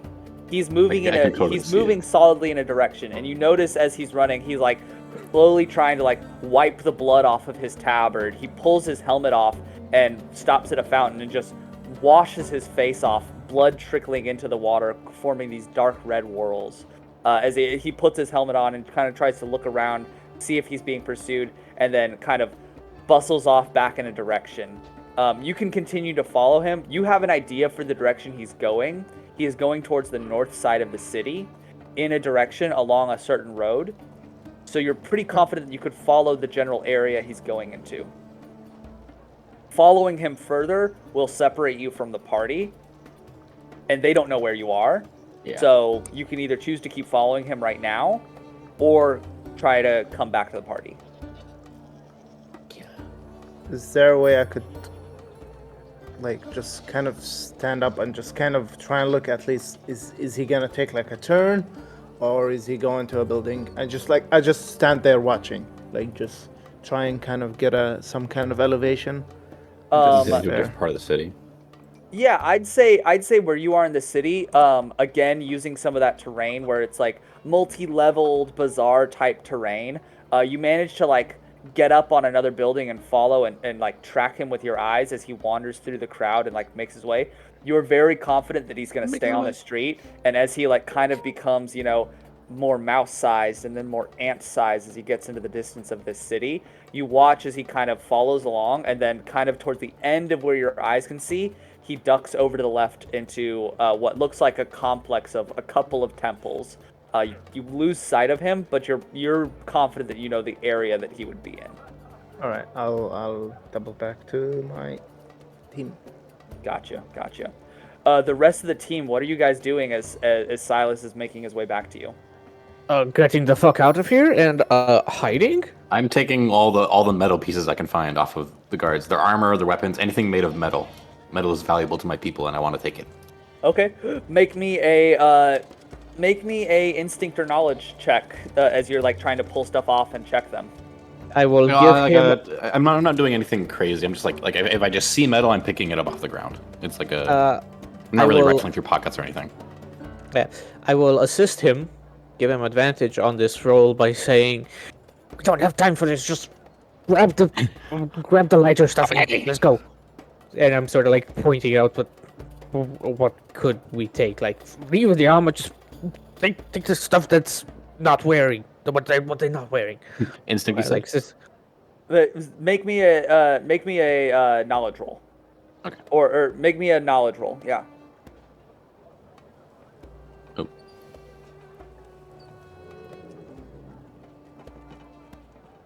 At advantage. Crit. Crit. Perfect. Oh yeah, fuck yeah. Mark of Hope, reduce the stress, and that's a crit. You start just pulling stuff off. It's interesting because you're surrounded by crates of stuff, and as you like are trying to figure out where to put this, because you're going to be holding onto the armor of guards that are covered in blood, which is visible. You realize that a lot of these like barrels and crates around here are empty, and you actually find a hand cart, and you just start throwing armor into barrels, and then stacking them on a hand cart for easy transport. And you get like, I would say, 4 handfuls of gold worth of armor and trinkets and armaments. As you throw these into barrels, you do pry a finer looking pouch with like metal engraving on that leader guard, and you pull the pouch off, and examining inside, you find another handful of gold. You don't have to sell, this is not, you have to go sell it. This is just a handful of gold and a small letter inside. Okay. I don't really know what I'm looking for or looking at. I just throw it all in the cart, and I take my big kind of wanderer's cloak that Reginald has given to me to hide my appearance, and throw it over the cart, and just say, One of you hop on the cart to ride. I don't want anyone looking in or prying off the goat. I'll hop on top of it. Yep, Hop let's on, go. Darcy, Let's go. Darcy. Yep. Perfect. Picking up the cart and pulling yourself out of the street, you run into Sylas at the end of the alleyway, and as you pull back into the middle of the street, you pick your way out into the city. Some people, looking at a group of people that are kind of covered in blood and looking a little worse for wear. Triumph says, "Follow me. I'll take us to the hostel where we were going to stay. We can settle down and recollect and set ourselves up for whatever the next move is." Following That was crazy. I wonder what the hell that was all about. Bitch stabbed me. Are we rolling to find a safe place to hide? Because Triumph knows a safe place because he was invited here. So he is going to take you to. God damn! I thought I wrote it. What is Reginald's stats looking like right now? like 3 out of stress 6. lines. Yeah, 3 out of 6 HP, 3 out of 5. He takes you. Triumph will lead you guys to a pretty close by small house. You can see the markings over it dedicate this house to the Order of the Martyred Heart, which is Triumph's order, and in a kind of a small barn out back that he had requested be kind of outfitted with fresh hay where you guys could kind of bed down for the night. You dump your cart there and are able to close the doors on this barn essentially and have a space of privacy to yourselves. Right. I go up to Reginald and I will clear 2 HP and I will take on 2 stress with some inspirational words, and I will just say, try not to die, dear. Please. And Death hasn't succeeded yet. I only get 1 stress. At least not before he dies of old age. Nice. Nice. That pouch that you picked off, does anyone want to read that or look at that? I think Reginald would just say, whatever that was, I'm sure it is an isolated incident and nothing will ever come of it. And we should probably think about moving to the next town. Maybe get some supplies and stuff like that, if possible. You all have seen the note. Besides Sylas, so I share the note with all of you. Yep. I suggest we we take a rest, rifle through the belongings, see if we can sell anything, and with the money, prepare to continue our journey onward, wherever it might take us. Many good things. Very good, many good things. Now, I have to get this blood off me. Excuse me. I would relay that, like, I've seen him walk into some kind of temple, and most likely he's relaying what happened, and probably getting more people that will be definitely looking for us. So, well, let me just say this. I'll Reginald will sort of hold his side and be like, actually, I'm gonna turn in for the day. It's been quite exciting as he heads off into the inn, into his room, wherever, as I will have to drop off now. I Okay. gotcha. Yeah. I will say, if you just give me 1 minute, as you guys kind of get ready for a short rest and get ready to kind of end the day or take a short or long rest, that note somebody said they were gonna read the note, correct? Yes, I hand it off to someone, whoever's interested, Sylas or Darcy. Opening or and reading the someone. note, you see a long letter. The letter reads, not directly, but it identifies that it comes from somebody notified as Father Stonebloom. Father Stonebloom is writing to a woman named Helena, and Father Stonebloom is in this letter, Father Stonebloom says, Helena, I understand that you were unable to dispense judgment last night against a naysayer of the faith and one who does injustice in the darkness. Those thieves of petty baubles and of material wealth are nothing compared to those who are betrayers. Betrayers of their bloodline, of their lineage. The Father of Justice has told me, one who betrays has entered our glorious city. A man named Sylas, a human man. Find him in the city. Kill him. It is the Father of Justice's will. Do this, and your soul shall surely be saved. And find me. The scales of justice ever balance towards a righteous ending. Our day of salvation has come. Does Not good. okay? Does betrayal, does that ring a bell anyway, or does he sound like Silas, you are a nonsense? betrayer. And you can see Tuk'Tuk looks like genuinely hurt. Sorry. Are you really a betrayer? DM, do I remember anything? Is there something that like that would ring a bell? If I remember correctly, your mind goes to a crime for which you were banished from your family, a crime of which you didn't necessarily kill anybody, but you still betrayed your family's trust and honor by stealing from them. Oh. I would be like, I don't know anything about any betrayals. Well, in light of this, This I'm going makes to play no a sense. heart-breaking song and give everybody one hope. I am Yeah, I would just be very like, I core to have my no idea what personality. this is Oh, about, sorry. and kind of. Yeah. Very What were you core saying, to Tuk. Tuk'Tuk? Okay, yeah, very core to Tuk'Tuk's ideology and philosophy is loyalty to family above all else. So I don't know, there's like an insight check I could do. I want to figure out what Sylas is talking about and what this could be referencing. Like, is there a shameful secret he's not telling me? Is he embarrassed about something, You can make regretful an about instinct something? roll. You can make an Instinct? sense roll. Okay. I mean, instinct versus my deception, right? Yeah. All right, I'll pop a hope. Or perception, or what's it called? The one where you're not telling lies. Deceive. Or deceive or No. perform, it's the same skill check. Persuasion, sorry, yeah. Presence, yeah. Right, like you do persuasion if like. Yeah. So 2d12 plus 2. Yeah, so 2d12 plus 1. I don't think you can spend hope to give yourself a d6, so I'll just... Yeah, you can't use it to. You can help someone else. Yeah, you can help So if someone else, but somebody you was- can just hope to do an experience. But Tuk'Tuk doesn't Yeah. have experiences for this, so I'll just... 14 with fear. Just let me double check all my bonuses. Yeah, that's when you're on experience. You may spend time to roll. Okay. So you got 14. I got a 10. I'm gonna re-roll. Oh, hi. I You have a can reroll? do that.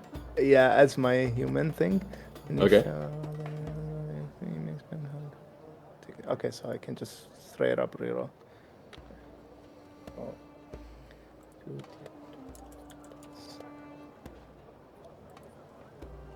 wait, does it? I must. spend for 2 reroll. Must take the new result. Okay, so just reroll, take the new result. Alright, 17 with fear. 17 with fear. I'm going to use my luck bender to reroll my roll.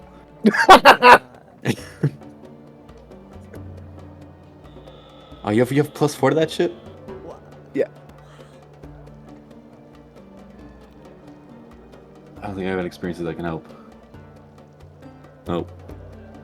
Alright. Please. No. Again. Okay. You, like Sylas, what do you tense- convince me of, Sylas? Because I was concerned that these accusations of you being like a betrayer towards your family were true. So I guess what do you convince Tuk'Tuk is like, the real situation? That I believe I have Sylas no was idea. saying that he doesn't know what it's talking about. Yeah, like I don't know what kind of betrayal Okay. they're talking about. I don't Okay, know so about you betraying anybody. convinced me that it's like Yeah, bogus. like I'll be like bogus I mean, claims I or do stealing and theft, but I don't know about betraying anybody. Yeah, there's nobody that Alright. trusts me. How would I I betray? knew I could trust you, Sylas. You're not the kind of type to betray a new family. Which I consider you. You, Darcy, Triumph, Reginald, you are Nurecia to me. That's nice. Thanks, and I just kind of tap your. Triumph big will hug. Triumph will nod and say, "Then I swear on my oath that I will defend you all, my family." DM. Just one question. Yes. With the roll with fear, you could either do something in the background, or you could make me take a stress, like as of like, even though Something, I succeeded. There is something I'm- in the background that is occurring Okay. as you say it, as you make this claim and roll with fear. As the day settles with suspicion directed towards members of the party, That's what I'm a kind of malaise settles over the town as nightfall begins to creep ever closer. The threat of some unknown plot, apparently people being directed to find those judged before a god of some kind. Something is amiss in the Ahrshoraan temples. Something that is causing pain in families. Just earlier today, Edwin had said that a temple of justice was causing strife in his family. A fanatical religion that seems to be pushing people towards making fanatical decisions and maybe administering justice ever too harshly. Your next goal might be to find this fanatical priest and put a stop to his unending ways. But we will leave that for next session. Could I, real quick, make one knowledge roll to know what this betrayal is? Just real quick. Yeah, oh, make me a, like make also me do an knowledgeable. insight thing. Yeah. Gotta throw my hat in the ring. 10 Oh, with you make fear. make insight. Instinct Yeah. is what you're rolling. Yes, it's +1. Wait. What betrayal? So, do I know? Oh, Darcy, was that another roll with fear? Wow, I'm stacking up fear while you guys Yeah, so, descend like, into madness wow. about this. By the way, you were Tuk'Tuk capped at 10 and- fear. And I'm back up to 6 fear. Oh my god. Oh shit. I was down to Wow. 1. This last 5 minutes has gotten me back up to 6 fear. yeah, well, I think the rerolls don't don't count. if Yes. the rerolls Yes. happen. Yes, Yeah. yeah. Darcy, your suspicion is creeping. You don't know the answer, but you're beginning to find lack of trust and You know, Sylas is lying to me. Tuk'Tuk, you're not seeing it. You believe it. Yeah, But Darcy, you're beginning to get suspicious. What this betrayal might be, you don't know. It seems like there's there's an overly harsh judgment being administered by whoever this person is. We'll have yet to see what the nature of this betrayal was when we get back together next time. Yeah, I'd love to continue this, especially because during whatever rest there is, I want to have some good conversations. Nice. I would say if you guys are trying to get on this before this guard can really say stuff and prep people, it might be something that you guys spend a short rest recuperating on and then go back out. Or you guys can try to get a full day's rest in. Hopefully nobody comes after you guys in the middle of the night and then get your way on it. But we can talk about that next we time. can decide that. Yeah. We can Yeah. decide that. Keep all of your current stats, all of your current HP until we decide. and Alright. look forward to getting back together with you guys maybe in a couple weeks. Sweet, yeah. Yeah. Sweet. Cool. Totally. Nope. Awesome. Yeah, this was great. I'm- I had a lot of fun. I enjoyed. I didn't think I would enjoy Warrior very much, but I actually found myself liking it a lot. I actually I had during my second whirlwind, I had a chance to re-roll those numbers because I have not good enough, so I could have re-rolled both of those dice to try and get yeah. better. But I forgot. I was so swept in the fact that like it was still a killing blow on 2 of them that I was like, yeah. No, it's cool. I'm enjoying this game. It's a very cool rule set. Yeah. What's it like from the GM side? Is it more stuff to keep track of mentally than like D&D, or is it It's easy enough? It's easy enough. It's a little bit more to keep track of. The way health is determined is a little bit finicky for me, but it's pretty fine. It's not that bad. Once you get into the zone of like the damage caps, it gets fine. Not having to deal with stress on enemies is fine. I feel like there are abilities that mark stress, but for minions that shouldn't count because minions are going to die in 1 turn of taking damage, or 1 or 2 turns of taking damage. So marking Yeah. stress on a minion shouldn't It doesn't really matter. do anything. No, I think the stress-based abilities should be reserved for like larger villains that you might get stuck in social encounters with, whereas the minions should be almost all fear-based. Well, I think the stress is also to like eat into like the buffer of like HP, because like, stress is kind of like your lowest level of HP. Yeah. So if it's like a big raid boss where we're chipping at their HP, like maybe once they get full up on stress, those abilities now hurt them to use. Like they cause like a level 1 harm. Exactly. Yeah. Well, But yeah, against minions, it doesn't really do anything. I would It's love not really a lasting to. consequence to make them stressful. I'd love to stay and chat more, but I do have to head off. Had great fun. Maybe we'll play again, depending on how schedules look. But Yeah. I will see you guys when I see you. I'll see Yeah. you guys around. Bye. yeah. See ya. Bye. Also, what is this city called? This city is called the Ahrshoraan Temples. It doesn't have like so much of a city name. Like Ahrshor might be the city's name, but if you check the game resources, no, not game resources. Is it the lore zone? It's the lore zone. If you look at that map I put into the lore zone, and then look like right above where the marker for the Shatterfall craters is, you'll see a little town. You'll see a little marker in the bend of that river, and that's the Yes. Ahrshoraan Temples. Okay. Oh, Goodbye. And thus, the story concludes. Until next time. Bye.